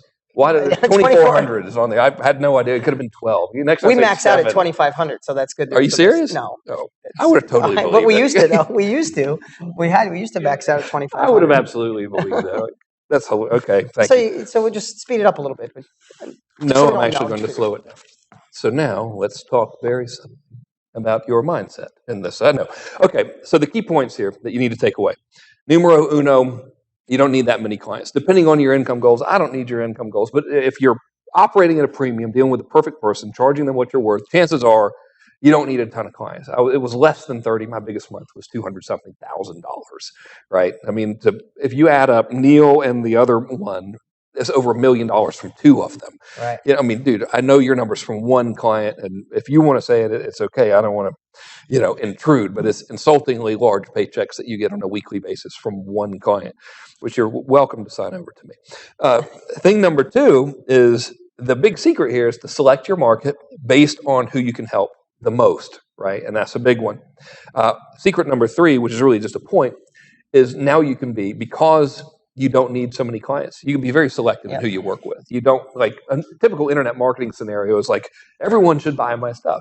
And a higher fee consultative scenario, most of it is this. You're like, no, I'm sorry, I'm not the right fit for you. And it's not from a power play, but your time is leveraged so much that you really don't have to choose someone who's not awesome to work with. And you can end up with guys like Carl, who are like, it's really bothering me that you won't charge me. I'm going to see him on Saturday. I mean, he might be watching this. Carl, I'm going to stop charging you, and I'm not going to tell you, and then I will have won, right? So, and then he'll end up giving me things. He'll be like, here's something. And I love the guy. I mean, I wish he lived next door to me. He's great. Okay. So let's talk about now getting clients. You think we're good to go on that thing? I think we're good. All right. So I'm going to use the whiteboard. There's an eraser down there. The other myth about there it is. The other myth about consulting is that you can sell it in the same way that you're used to seeing everybody else sell. So I want to diagram something for you here. Dean, it's so strange to be on live internet television and not be able to see who you're talking to. For all I know, we're doing terrible. They could be like, you guys are completely out of your mind. I'm only watching this because I like the view of Frank's butt, right? So what you guys are used to seeing out there in internet land is a sales process that I will call the significance model. All right? And I got this term, I think I got the significance model from my friend Kevin Nation, who is a brilliant sales consultant and coach. Lovely man. So here's what, if you're worried about credentials, this is going to kill it for you, okay? So the traditional info marketing pitch, internet marketing pitch, the launch sequence style pitch, usually follows these steps. It says, I'm awesome. Okay. Right. So that's usually the video going, hey, everybody, look how freaking awesome I am. So look at how awesome I am. Number 2 is everyone else says I'm awesome.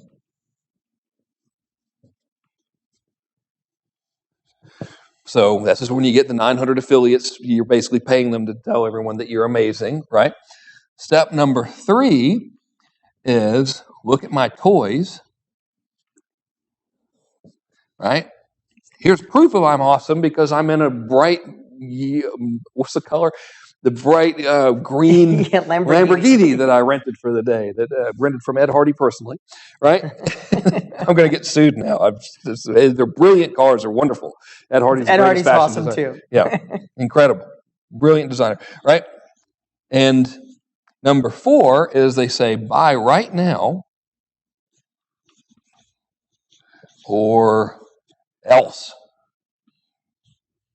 Right? So this is essentially the significance model. Hey, everybody, I'm awesome. Everyone else says I'm awesome. Look at what they have to say. Clearly, I'm awesome because I have all of these toys and these trappings of awesomeness. And if you want to be awesome like me, you better buy my stuff or else. And the or else is usually like a scarcity play. Like there's only 25 copies of this downloadable file left, right? Or whatever it may be, which is kind of laughable. Now imagine... Now, first of all, this is already hard enough to palate, right, as the end user online. So when you're getting it in your inbox, I know you just want to throw up, right? Imagine being in front of somebody saying this. So you're like at your prospect's house, and he's like, would you come over tonight? I'd like to talk to you about your service. I've heard some good things about you.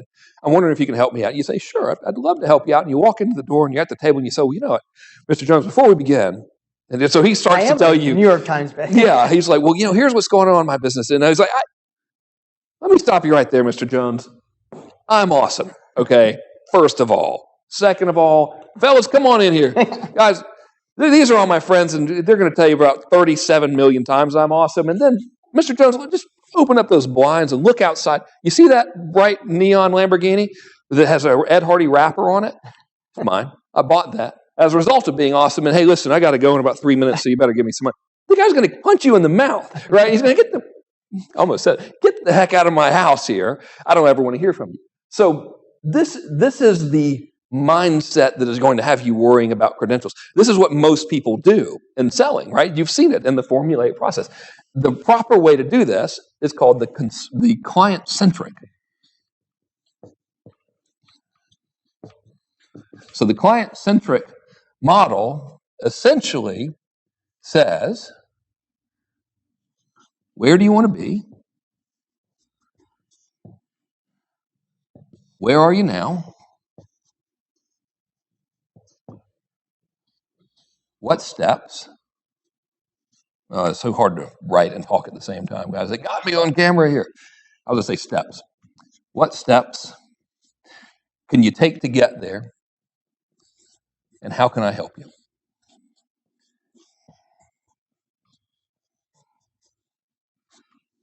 Right? So I'll outline this for you in an actual process. I'm trying to get away from there. I'm watching the monitor here to see where I'm standing on camera. So I'll demonstrate this for you in a second in terms of the actual conversation. I'll teach you structurally how to do that. But imagine now you're with Mr. Jones. You say, hey, Mr. Jones, thanks so much for inviting me over. I'm curious, where do you want to be with your business? And he tells you as well, I want to be here. And he says, okay, well, that's great. You want to be here? Well, what's going on right now in your business? He tells you where he's at right now. And then you say, okay, well, what do you think about these steps that might help you get there? And I'll teach you the structure now. This is an oversimplified version. I'm going to teach you this today. And you tell him, and then you say, would you like me to help you get there? Now, which one of these approaches do you think is going to be better received by the prospect? Notice in this process right here, I meant to do that. In this process right here, we're not talking about you ever. There's no mention of your credentials, of how cool you are and how other people think you're cool. All you're doing is talking completely about what the client wants to achieve and how they can get there, right? And this process is known as the collaborative close. It relies on something called client-centric selling, and I'll walk you through it in a minute. Okay, so that is a very, very big deal, that the marketing and the selling of the stuff, whether it's one-on-one consulting or group coaching or done for you or fee plus royalty, is very, very different. So you can even use these processes to get people in the door. As a matter of fact, now guys, we have got a big old map here, basically. Can we show slide 70 or did I just print that out? It's okay if I printed it out. Look at there. Okay, so check this out. I'm going to Well, I was going to draw this on the whiteboard, but I won't do it for the time. So let me show you mechanically how this works, and leave it on the slide for a minute, fellas. From a marketing perspective, you start out with traffic, right? And fellas, do you have the ability to bounce between several slides back to slide number 70? They're saying, there's these guys. It's like we're in the NASA headquarters. 19,000 square feet of studio we're in today, guys. It's incredible. Okay, so let's talk about for a minute this traffic. So obviously anything begins with traffic. Now, most people think traffic is going to be joint venture stuff, right, or whatever. They get in this free traffic trap. Show me slide 72, for example, right? Okay, so right now, remember I said like the key to this whole thing is to really make sure you're only dealing with highly qualified people who you can help the most. For example, just with Facebook alone, this is getting more and more targeted by the day. You can now, because of who they've partnered with, target people by their financial situation. You can target people based on their job role. You can target people based on what they've purchased. You can target people based on their car. You can target people based on their occupation. So let's say that you are a consultant for financial planners, right? Which I actually do work with a lot of financial planners. It's some of my best clients. I can show ads now just to people who are in the financial professional categories, right? Just on Facebook, right? And that's, I mean, these slides are kind of old. This has gotten even more sophisticated now, so it's ridiculous. Let me show you another thing on slide number 73. Check this out. Look at this. I tell you what, it took us, guys, we literally spent 15 minutes writing the stuff on the and it's going seamlessly. You would think it's spent forever. Well, it's because we've done it forever. Okay, so let's say you want to use the mail, but you don't want to actually pay for it. Facebook, and there's other ways to do this, but we'll just say Facebook because everybody's so used to Facebook now. This is a website that I pulled up, and I actually had a client who is a contractor consultant. So he works with remodeling contractors, and we actually use this. So I said, dude, let's go out and get a list of general contractors. Well, first of all, right there, you can see there's 312,000 of them. You could just buy a list of them, right? Well, what's really, really cool is that you can take the phone numbers out of that list, and you can upload those phone numbers to Facebook. And what Facebook will do is it'll say, show me everybody who has an account that matches these phone numbers. So I'm not suggesting you call these guys or violate any privacy or anything. This is all totally on the up and up. So you upload it into Facebook's ad interface, and you create a custom audience of just those people on that list of contractors who happen to have Facebook accounts, and now your ad's right in front of them. So if we go back to slide number 70, right, fellas? There we go. Look at there. Man, these guys are on it. This is amazing. If I was doing it at home, we would probably already have broken the internet. So if we go back to this little traffic box here, I want you to realize there's a lot more ways to upgrade traffic than you probably have been taught before. So the next step is an opt-in page with a compelling offer. So let me show you. Actually, first of all, I'll back up. The next step is actually you send that traffic and you put an ad in front of that traffic. Let me show you an example of what the ad looks like. So show slide number 78, right? Okay, so that's pretty good copy. Attention headline readers. Yeah, I like that. Yeah. I like that. New body copy reveals offer and benefits. Click here to see an opt-in page. That's fantastic. What do you think would happen if I put that up there? Probably work. You never know. I mean, someone please out there in the audience copy that and see what happens. Don't use my image though, please. My lawyers will kill you and I won't have time to call them off. So you stick an ad like that for a compelling offer in front of the right traffic, right? And then you send them to an opt-in page. So now people might be thinking, well, surely the opt-in page must be some sort of magically cool-looking opt-in page. Let's pull up slide 79. I want to have 79 and 80 and 81 ready. So this layout is the layout that I have tested to get the highest opt-in conversion. So I've tested it across multiple industries. My wife uses this. It's incredible. She gets like a 51% opt-in rate from cold traffic. Cold traffic. Yeah, and she does fitness and wellness consulting for people. And some of you guys probably know her. She's awesome in every imaginable way. So let me show you another, like a real-world example of that layout now. So go to slide 79. We're on opt-in page now. I want to show you some. That's 78. 79 is the next one. Okay. Go to 80. Try 80. Oh, there you go. That's it. So this is one of Brendan's. So Brendan Burchard's a friend of mine, and a little while ago, he was sharing with some of our friends his highest converting opt-in page. This is the best one. It has the same layout, right? You got a free thing, a little graphic of the cover of your report, and then some copy in the opt-in form. Show the next slide, fellas. I don't know what number it is. This is by the lovely and talented Dean Jackson. This is one of his best converting opt-in pages. This is where he is getting people in professional services, specifically realtors, to opt in for his stuff, right? It is the same format. So your opt-in page doesn't need to be anything really fancy. As a matter of fact, if you're wondering, well, what tools can I use to build opt-in pages like this, go to megaphoneapp.com. They're clients of mine. Greatest app ever. They just make pages like there's like templates. And you just fill in the blanks and boom. You guys registered for this live cast here. That was a Megaphone page. 65% conversion. It took me 15 minutes to set it up. I don't even put it on my website. It's just, it just works. Who knows how it happens, right? Travis and Kenny, delightful fellows. So the next page here is something called an irresistible intrigue offer. And I'm going to walk you through that in a minute. So pull up that slide 70 here, and I'll walk you through the process, and I'll show you how irresistible intrigue works, right? So irresistible intrigue offer is the thing that gets them to want to talk to you. And during that process, he qualifies himself to you. The next phase is the collaborative close, which I'll teach you in a minute, and then he pays, right? So let me teach you. This is probably the most powerful thing I can teach you today is the irresistible intrigue offer, right? So there are essentially 6. Actually, I've forgotten how many steps are. I will tell you the steps, and then you can keep track with the numbers, and it'll look like we planned this out beautifully. So here it goes. Step number 1 in the irresistible intrigue offer is to offer to help someone for free. You can do this, by the way, on video. You can do it in a printed letter. You can do it on a web page as a sales letter. You can do it any way you want. You can do it at the end of the webinar. I'm giving you the framework, right? So let's say that we are, we just saw Dean saying, let's say that we are a consultant to the real estate industry, and we want to work with people who specialize in getting seller listings, right? So step 1, we might say something like, would you like me to help you come up with a custom plan to triple your seller listings for free? That's it. Simple question, right? Step number 1.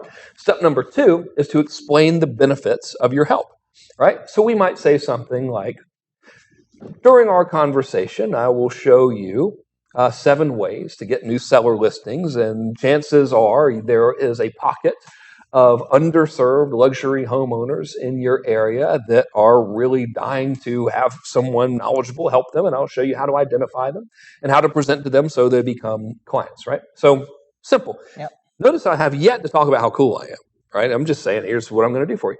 All right, so that's step number 2.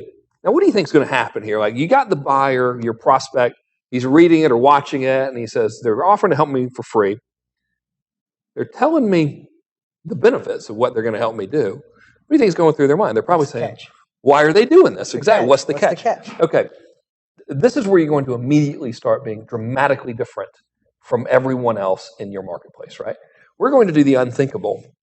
We are going to be forthright and honest with them about your intentions, and here's how you do it. Step number 3 is explain why you're doing it, right? And you don't make up something about how it's your childhood dream to help realtors or anything. You say, the reason I'm doing this is twofold. Number 1, I genuinely enjoy working with realtors that specialize in luxury home selling.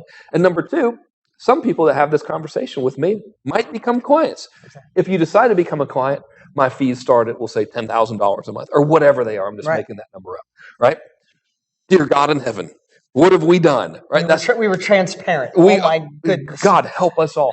Now, that's the entire step right there. What I just outlined for you. There's no need to go on and on about how great or how it gets a deal or anything. Just here it is. Now, what do you think is happening with the buyer? Now they're going like, uh-oh, he's going to try to sell me something. This is terrible. He's probably not only going to try to sell me something, he's going to put me in a giant freezer in Dean's office. And I'm going to freeze and be walking around these weird slippers and be the object of their ridicule, right? So the next phase is step number 4, which is to now eliminate sales fear. So the guy started out going, and now you've told him you're going to sell something, you've told him your rates, and now he's like, oh God, forget it. So now we got to bring him back a little bit, right? So the way you eliminate sales fear is you say, but please understand, our conversation will in no way be a sales pitch in disguise. I will not pressure you or bother you to become a client in any way, right? And then, so that's the entirety of step number 4. You just say, it's not going to be a sales pitch in disguise. I'm not going to pressure you or hassle you in any way. Now, the next step, so the guy hasn't moved forward because he's not going to believe you. Why would he? We're marketers. No one likes us. We're the worst, right? I mean, there was a whole book out there called "Marketers Are Liars." Like, thanks, dude. You are a marketer. Yeah, What are you doing? We're supposed to work together, right? So anyway, the next phase is to now get him to start leaning in metaphorically, because he still doesn't believe us. And there's nothing we're going to say that's going to get him to believe us unless we do one thing. And that is to now offer extreme risk reversal. So here's how you do it. You say, as a matter of fact, I'm so confident that you will find this conversation extremely valuable, regardless of whether or not you become a client, that in the event you tell me I wasted your time, I will give you X as compensation for the time we spent together. Now, mine, incidentally, is $1,500. So when I do this, I say, listen, if you think I wasted your time, I'll pay you $1,500 for the hour that we spent together, right? So now what do you think is happening? Now the person on the other end that's reading it is like, seriously? And now they're leaning forward a little bit. They're not ready to throw money at us by any means, but now they're interested. Just went to a whole nother level. They're like what this guy's balls on this freaking guy's what they're saying. That's probably what they're saying at home, because they all talk like that. You know? It's starting to degenerate, fellas. Okay, so the next step now we've got them leaning in. I learned this from Neil, by the way, when I read his book, The Game. Whenever they're leaning in, the best way to make them lean in more is to start taking it away, right? So remember earlier in our discussion today when I was saying, okay, you really want to focus on the clients that you can help the most. Well, before you would ever make this type of offer, you would list a set of maybe 5 criteria that perfect person would have. And step number 6, you start taking away by saying, however, there's a catch, and I need to be upfront with you. I can't help everyone. The only people I can really be of genuine benefit to are realtors who, and now you're listing your criteria of your perfect person. So realtors who are willing and able to advertise, realtors who have a database of people, realtors who have been in business for X amount of years, realtors who whatever. Right? But when you say this, again, and usually this is funny. I'm here today. I never shut up, but I'm enjoying this as a student right now. It's fabulous, and I don't want to interrupt or interject in any way. This is what you do, and it's so elegant, but you explain it in such a way to make it just so palatable. But what the cool part about what you're saying is you're creating scarcity, but not on the significant side that's cheesy and manufactured. No. You're creating scarcity because you don't want to work with somebody without a list. You don't want to work with somebody without a staff. Because you don't want to work with someone who has done shit or there's in their basement, hoping to be rich by doing nothing. Right. So by self-selecting the clients you want to work with, you're leaning, as they lean in, you're leaning back and say, listen, I'm glad we're coming together, but I only can work with you if. I mean, I know it's obvious because but it's so brilliant because it self-selects the exact people you want to work with while immediately creating compounding effects of, no, you're going to work with me, dude. I mean, I just did a campaign and I don't have time to talk about it, but it's exactly what I did. I had people getting on the phone. Insulting amounts of money. Yeah, I mean, my average phone call was less than 7 minutes for $20,000. And by the time they got on the phone with me, it wasn't a conversation. So what are you trying to sell me? It was, hey, how do I make sure I reserve one of those spots? Exactly right. And it's because I self-selected because I don't want to hang out with the wrong people or I can't help the wrong people. Exactly what you're sharing. And a lot of it I got from our conversation 3 weeks ago at your house. So anyway, I didn't mean to interrupt it. Just I know, that left side, especially the way you paint it, it's so slimy and so and you're creating that same feeling by being client centric and being very cool and real. You wouldn't say I can only work with this amount of people because of some manufacturer. It's really like, dude, I can only help you if whatever, So anyway, the next step, now that they've done that, the next step is step number 6, I think. And this, step number whatever, you're writing it down at home, I hope, so you know the right number, right? But the next step is to have them apply. So your verbiage is, let's say you're online and you're doing it in video. You say, so if that sounds like you, here's what I want you to do. I want you to click the link below. It's going to take you to a little questionnaire.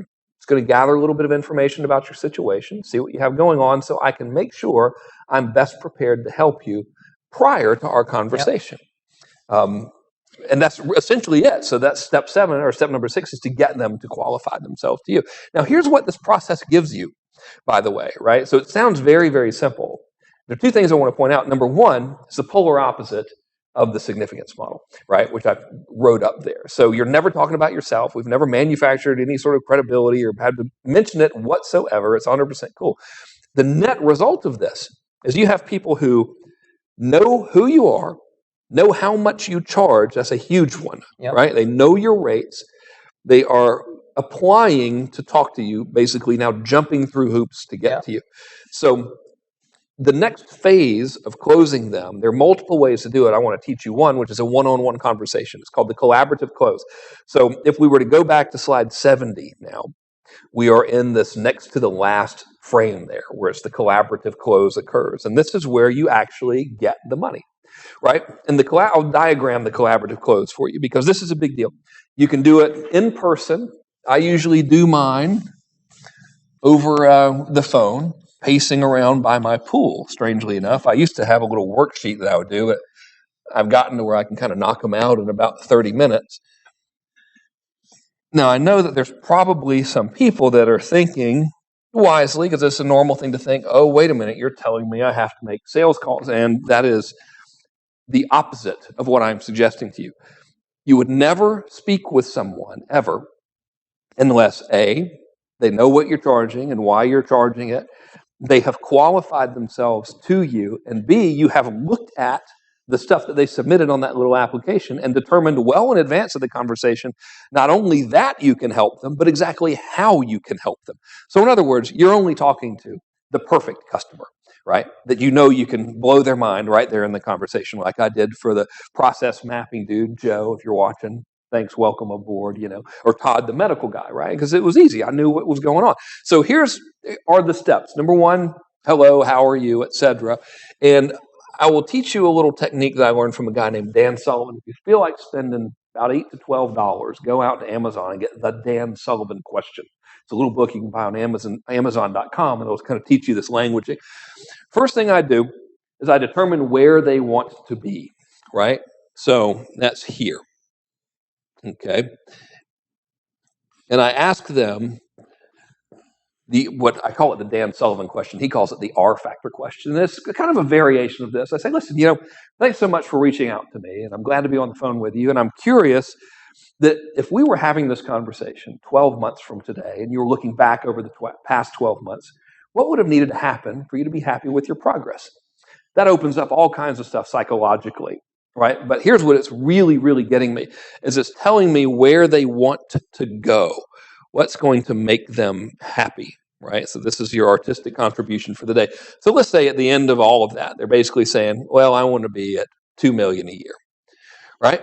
So now that I have this established, I begin to now establish this point in the conversation, and I'll repeat back and I'll say, okay, so if I'm understanding you correctly, you're telling me that you'll be really, really happy if you grew your business to $2 million a year, and we'll throw in some other stuff, because there's usually a lot more than that, right? Your customers were happier, you had a different level of clientele, your customer service was increased or whatever, right? So it's usually not that cut and dry. They'll tell you a litany of things here, which is good. The more they tell you, the better.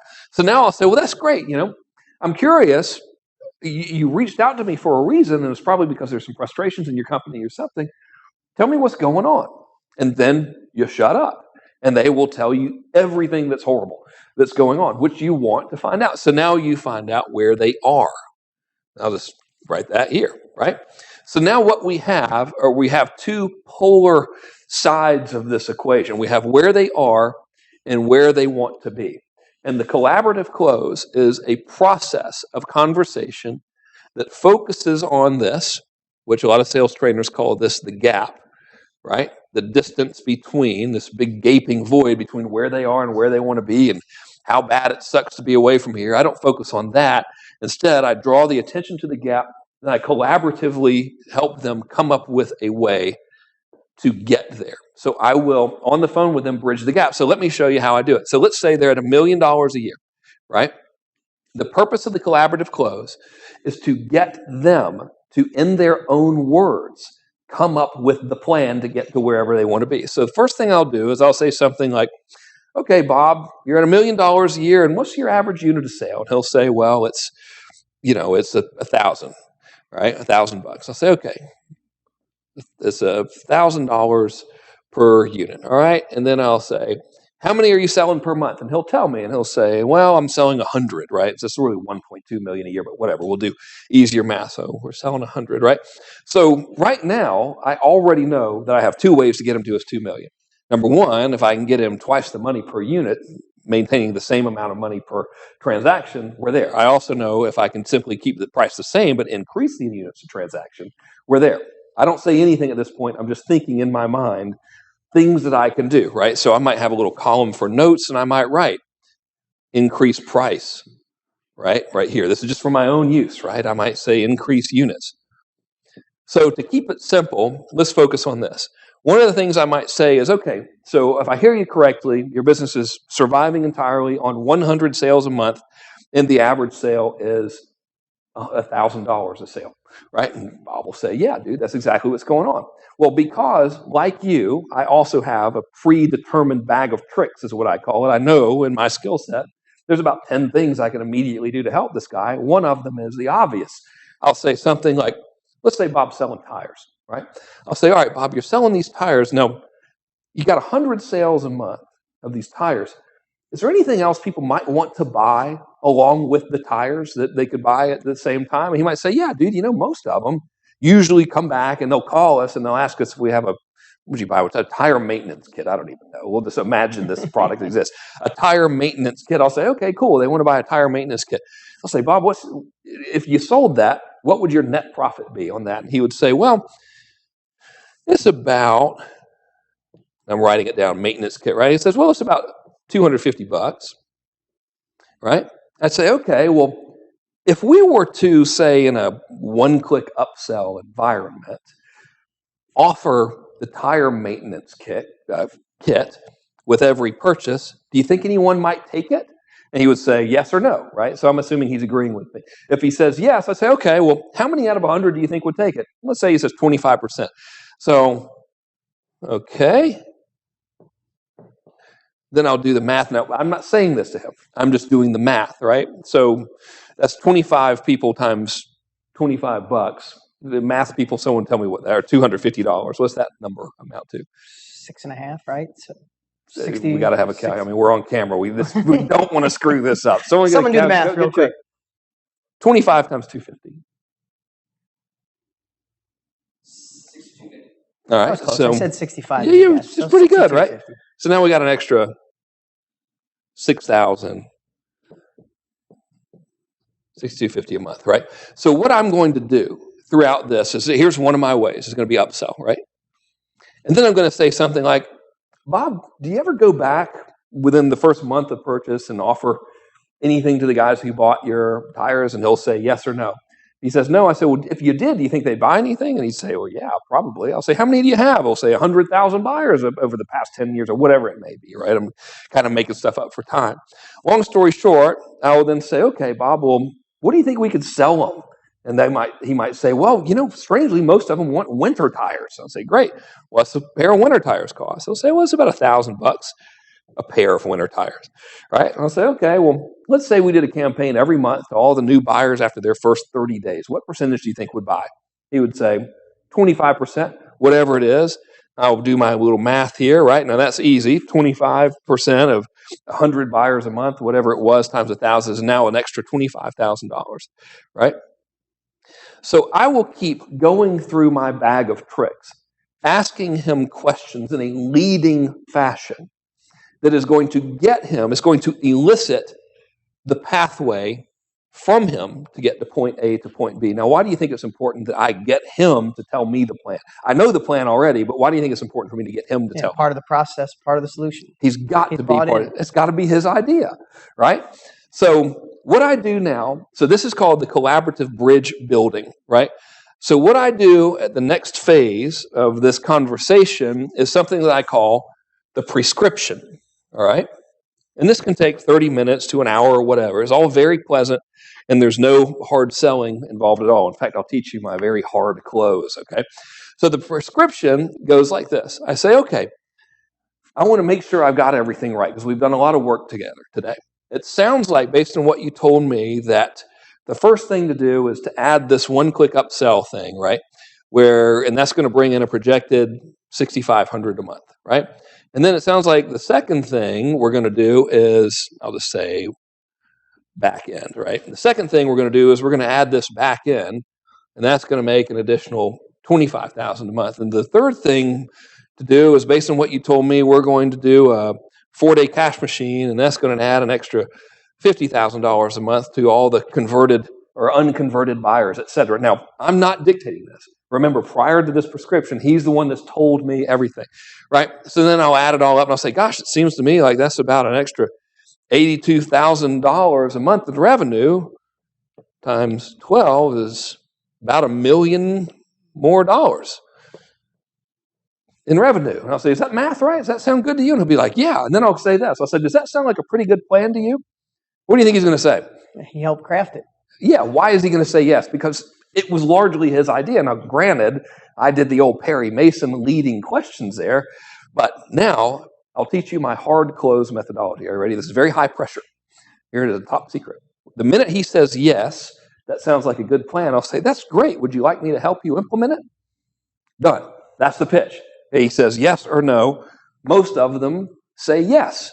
Why? There's two factors to why they say yes. Number one is because it's a damn good plan. I know what I'm doing. We can't fake our way through this, right? I have my bag of tricks. I know how to get him from 1 million to 2 million. I wouldn't be talking to him if I didn't know, right? That brings the second reason my close rate is high. I only talk to people who know how much I charge, who are already predisposed to want to do business with me, and are simply waiting for me to demonstrate that value in advance of the transaction. So that's the collaborative close. Now, obviously, there's more to it than that, but that's the structure of it, right? So you could go and test this right now, and you could probably start selling fairly well, assuming you were talking to qualified people. Yeah. So that's how I do it. So this process, interestingly enough, and guys, we're almost going to need slides 107 and 108. Not quite yet.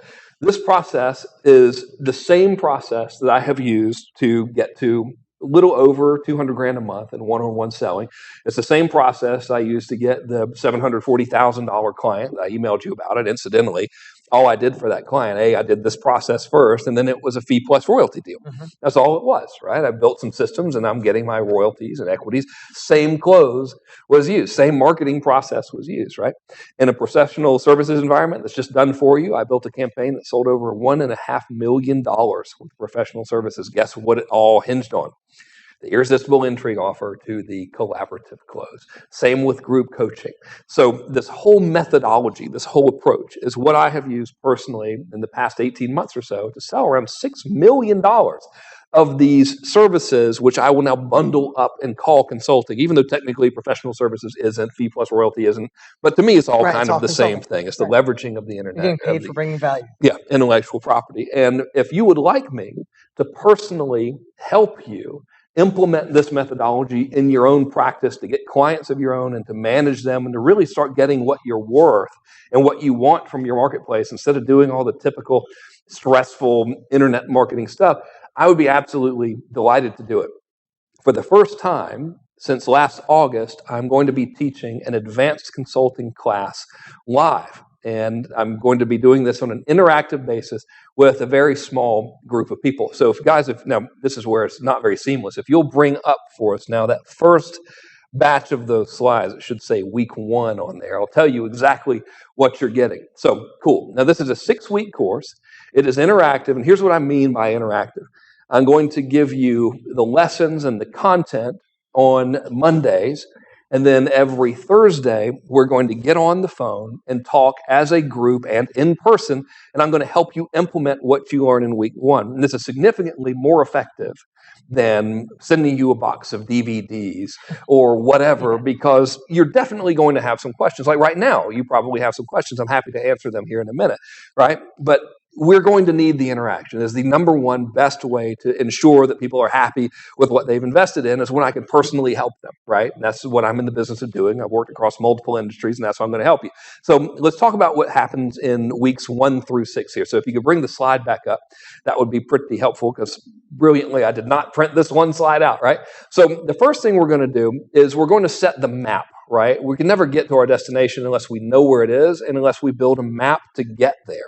So in week number 1, I'm going to do some exercises with you to figure out exactly what you want to earn per month, exactly what you want to earn per client, help you figure out exactly what model specifically is suitable for how you want your time and your life to be, and then who the best prospects are for you to serve. Because chances are you might be making the mistake that I made in those early years, where instead of focusing on that little 5% of my marketplace that could pay me a way exponentially more revenue than others, I was focusing on the 95% that were not qualified to pay me that revenue and were frankly harder to deal with. So in week number 1, we're going to get certainty and we're going to get clarity. Now let's pull up week number 2 because I don't have it in front of me. So there we go. Thank you. Now see, I'm off camera. I can look dumb if I want to.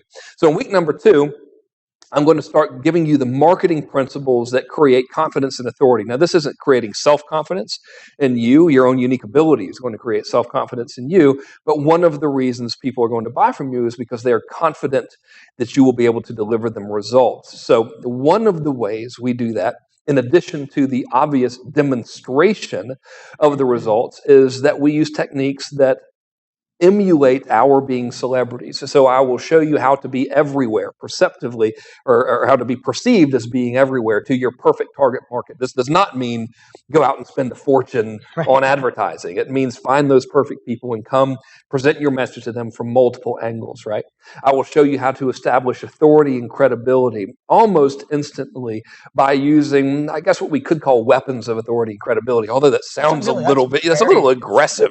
Yeah, so a friendly weapon of credibility and authority. So people don't really question you. So they are more now receptive to your demonstration of your ability to help them. So that's what we're going to do in week number 2. So by the time we're in week number 2, you've got your model mapped out. You have got the income that you want to earn per client mapped out, you know who that client is going to be. And now we're starting to create the materials to attract those clients into your funnel, which is incidentally a very simple funnel. So let's go on, bring up week number 3 on the slide there if we can. So now what we're going to do is, now that we have those assets, we're going to use them to bring prospects into your funnel. There are 6 ways that you can get clients. So what I outlined to you today was one way. Right? It was a lead generation magnet to an irresistible intrigue offer to a collaborative close. Well, there are multiple ways to create that. You could do collaborative close in a group. You could do collaborative close one-on-one or in a small room in a discovery day process, which I just did. Your irresistible intrigue offer could be delivered live. It could be delivered via webinar. It could be delivered via video. There are 6 different ways that we can utilize.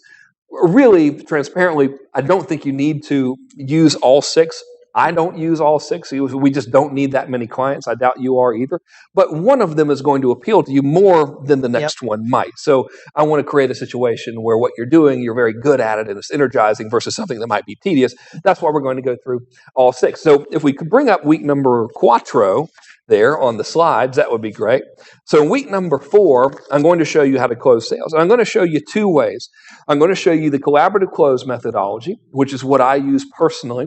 And then I'm going to introduce you to the person who, when I need to, have a client's sales team trained on how to deal with objections like, well, let me think about it, or I don't know if I have the money, or all of the things people say to delay enabling themselves to get the results they want. I go to this one person, and I'm going to introduce you to that person, and he's going to give you a training on what to do in the event that they don't immediately say yes. About 20% of my people don't immediately say yes. My objection handling methodology might not be the one that you want to use. Mine is, okay, well, that's great. Is there anything else I can help you with? Okay, bye, click next, right? Has worked for me, but in the event that you want to learn how to handle objections, I'm going to show you. So you're going to come out of week number 4 knowing exactly how to close the sale. And again, I want to stress as much as I can that you are never going to be perceived as just another salesman. You are never going to be cold calling anyone. You're never, ever going to speak with anyone unless they have jumped through multiple hoops to have the privilege of having you help them in advance of the transaction. And they're going to know exactly how much you charge. They're going to know exactly what you do. They're going to know your rates, and you're going to have reviewed them well in advance of the conversation to make absolutely sure that you can help them right there on the phone. So my close rate isn't because I'm magic or because I'm a great salesman. My close rate is because, if we're using a fighter pilot metaphor, I get the most enemy kills because I'm shooting the planes that are on the ground. I'm not really that good, but I choose the best ones, right? So I'll show you how to do that. So by the end of week number 4, if you think about it, we've charted out where you want to go. We charted out what you want to earn per client. We charted out who that perfect client is. We've built the assets to start attracting them. We built the 6 different ways to bring them into a funnel. Week number 4 now, we're already up to closing them in these collaborative close conversations. You can even do it in group settings if you want to. So now Week number 5 is, what do we do with them once we have them, right? How do you keep them happy? I know that people watching this are like, dude, I can see myself doing this, but I'm a little bit worried about, okay, they give me the money, now what? Like, is there an organizational structure? Like, how did you have these clients that were paying you in your best month over $200,000 and you were talking on the phone 3 hours a day for 3 days a week? Like, how did you pull that off? Well, that's what we're going to do in week number 5. Every model has this time structure, a deliverable structure, a service delivery structure that I'm going to share with you to show you exactly how to manage these clients in a way that, number one, and most importantly, gets them the results that you've promised, and hopefully gets them even better results than you promised, which is what my goal always is. And number two, it does so in a way that you haven't now created a desk job for yourself, right? I had a new client. The guy's awesome. He's a German guy living in Costa Rica. He's in the wellness industry. He emailed me today. Results not typical. The guy already has a big list. He's very, very good, clearly, at what he does. And he has just come on as a client. I haven't even really worked with him. So he just did some stuff based on the collaborative close. He goes, dude, last week I was on the phone all week. I sold $100,000 in business, but I don't want to do this because I don't want to be on the phone all week. And I'm like, well, you don't have to be. You know, I appreciate your effort in starting this early, but let me show you the rest of the stuff before you get started. Yeah. You know, still kudos to you, Ka, for doing that. That was incredible. I got that email this morning, actually. Results not typical. That is not a projection of your income. He's not, you know the deal, right? So I'm not saying you're going to make $100,000 in a week, but that's what we're going to focus on in week number 5.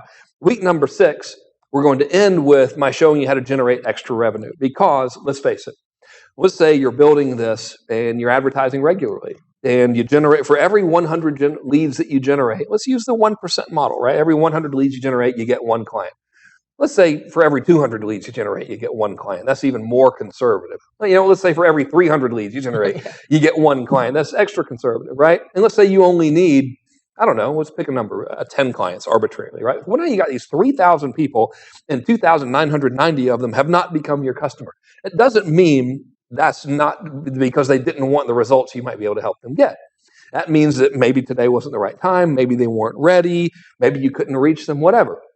Well, there are extra revenue models that I want to share with you in week number 6 to turn some of those non-clients into buyers that can either allow them to ascend to become consulting clients, or that can add extra revenue streams to your practice. These include group coaching. These include something called the Magic Model, which is a finite coaching type of program. This includes continuity. This includes a structure called non-continuity continuity, which I know sounds weird, but I'll teach it to you.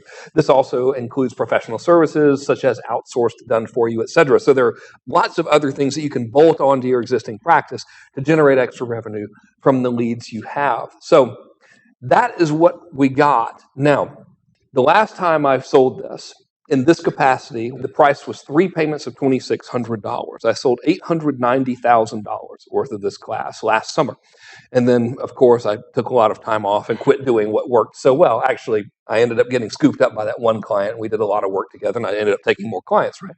So last time I sold it, it was 3 payments of $2,600. That's $7,800 in total that people paid for this. I would like to offer you up to $4,940 in savings. So here's my proposition. If you go ahead and you enroll today, you can either make 3 payments of $1,286, or you can save even more money by making 1 payment of $2,860. That $2,860 is legitimately $4,940 off of what other people paid for the exact same thing. You're not getting anything less. As a matter of fact, you're going to be getting their live Q&A sessions that were recorded in addition to the live Q&A sessions that we do together, right? But I want to take it one step further. When you enroll today, I also want to give you immediately a bonus, and that bonus is called Millionaire Marketing Formulas. Now, everyone knows and loves Brendan Burchard, including you and I. He's a dear friend of ours. In 2010, Brendan and I held a very small event. It was legitimately a $10,000 per person event. We sold it largely through direct mail. During that event, we broke down every campaign that we had done for ourselves and or clients that generated over $1 million.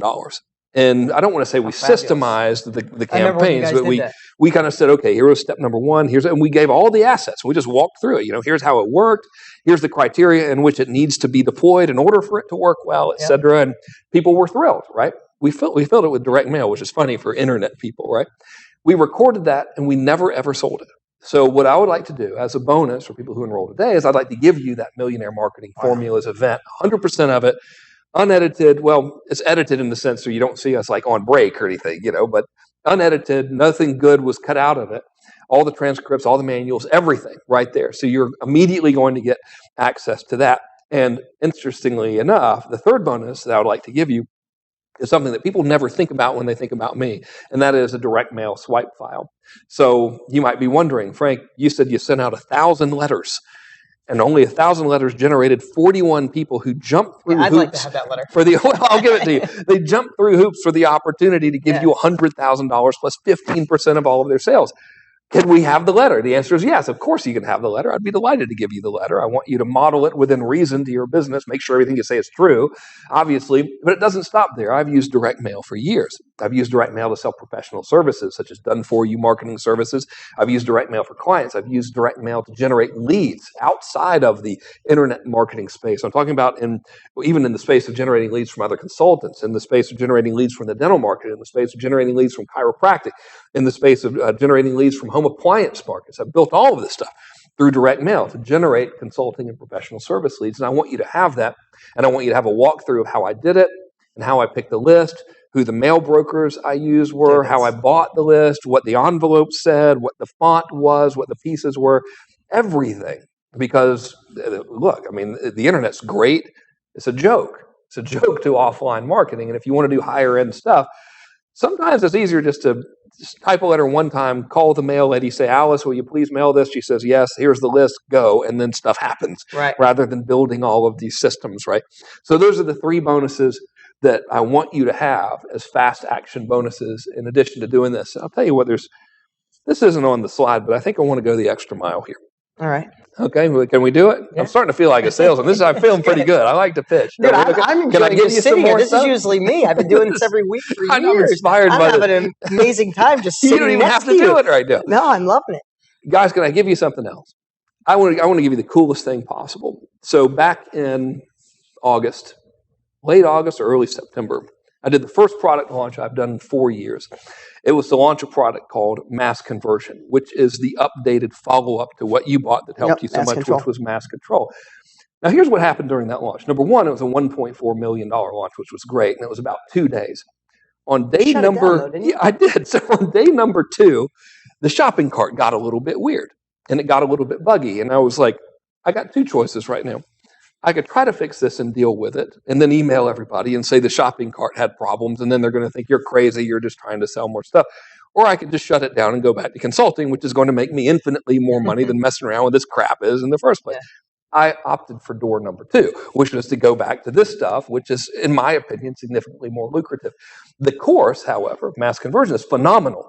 The course sold out for $2,860. I want to give you that entire course as well as a bonus when you enroll in the advanced consulting course right now. But that is an unadvertised bonus I would like to guarantee to you if you enroll during this Livecast promotion, which I think is very, well, obviously it's valuable. It just sold for $2,860 and it sold out $1.4 million before I blew up the shopping cart and said, to hell with it, I'm going back to where the real money is, right? So I think it's a generous offer.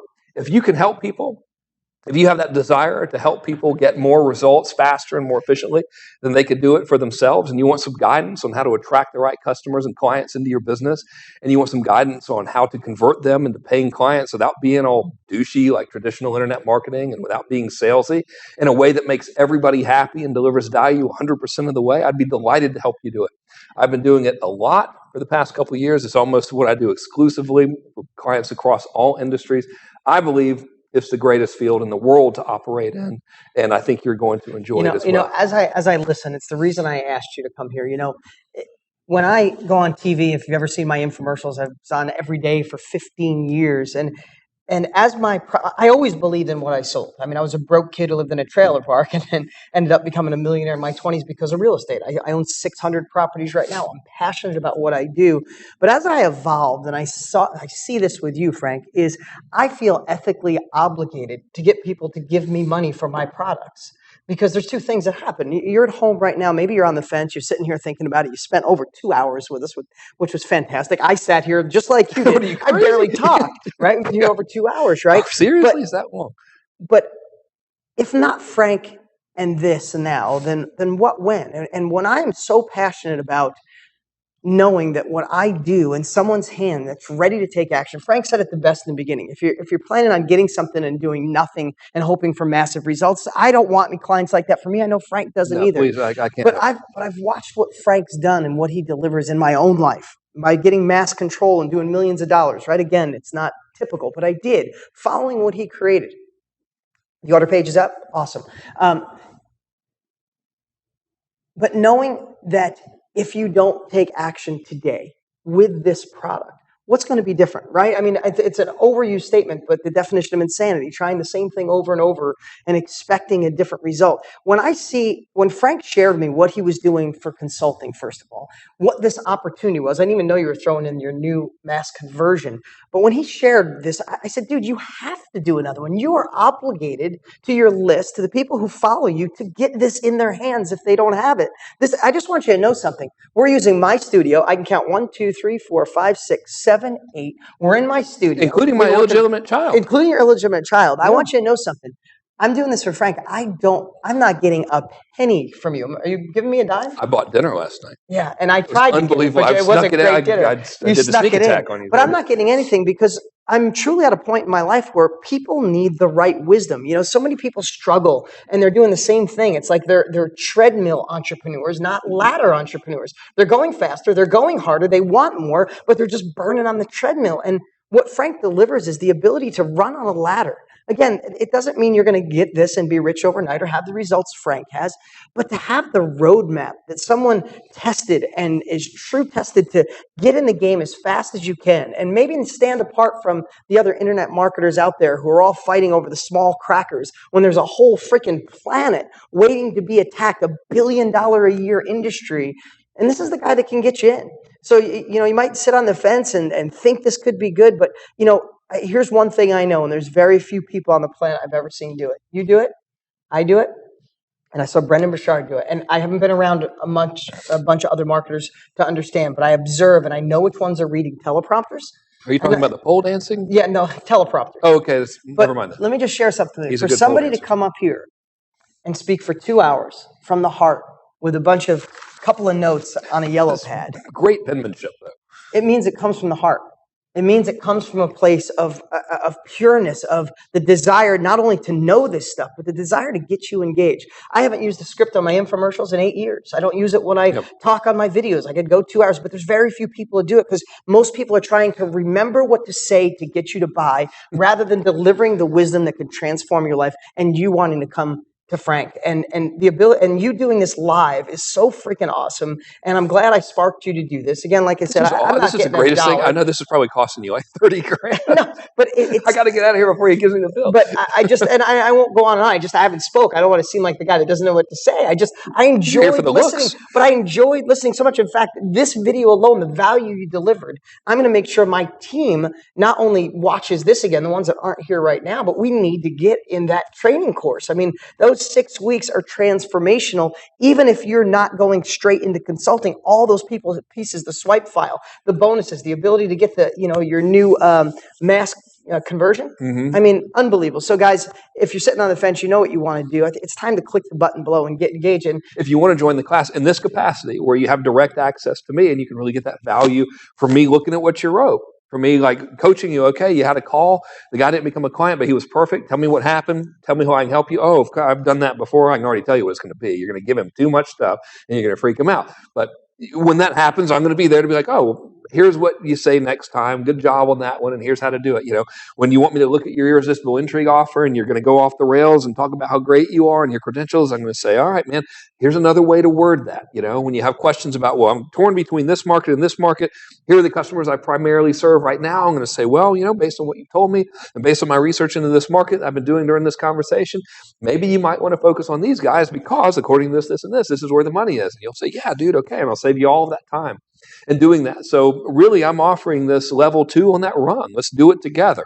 I will do this with you to help you add this. And if you're already doing it, which I know a lot of you guys are, I'll help you really up your game, not only in terms of your ability to attract and convert customers, but your ability to deliver for those customers, to really keep them happy. The longer they stay, the more money you make. If you're getting a percentage of their increase and their growth, if you're in that environment, I'm happy to show you what I know on how to increase their results so you can get an increased share on your own. So this is a very collaborative process.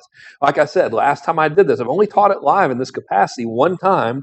It was last summer. It was $7,800, right? It was, incidentally, the highest satisfaction rate of anything I've ever done.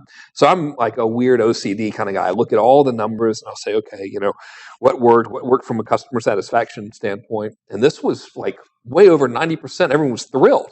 And the guarantee was, and it's the same thing, by the way, so I haven't mentioned this. The guarantee of this is take the entire course. Get on every single call with me.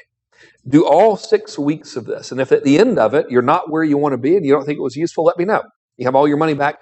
Keep everything, right? So 100% of the risk is on me. And I made the same guarantee to those guys.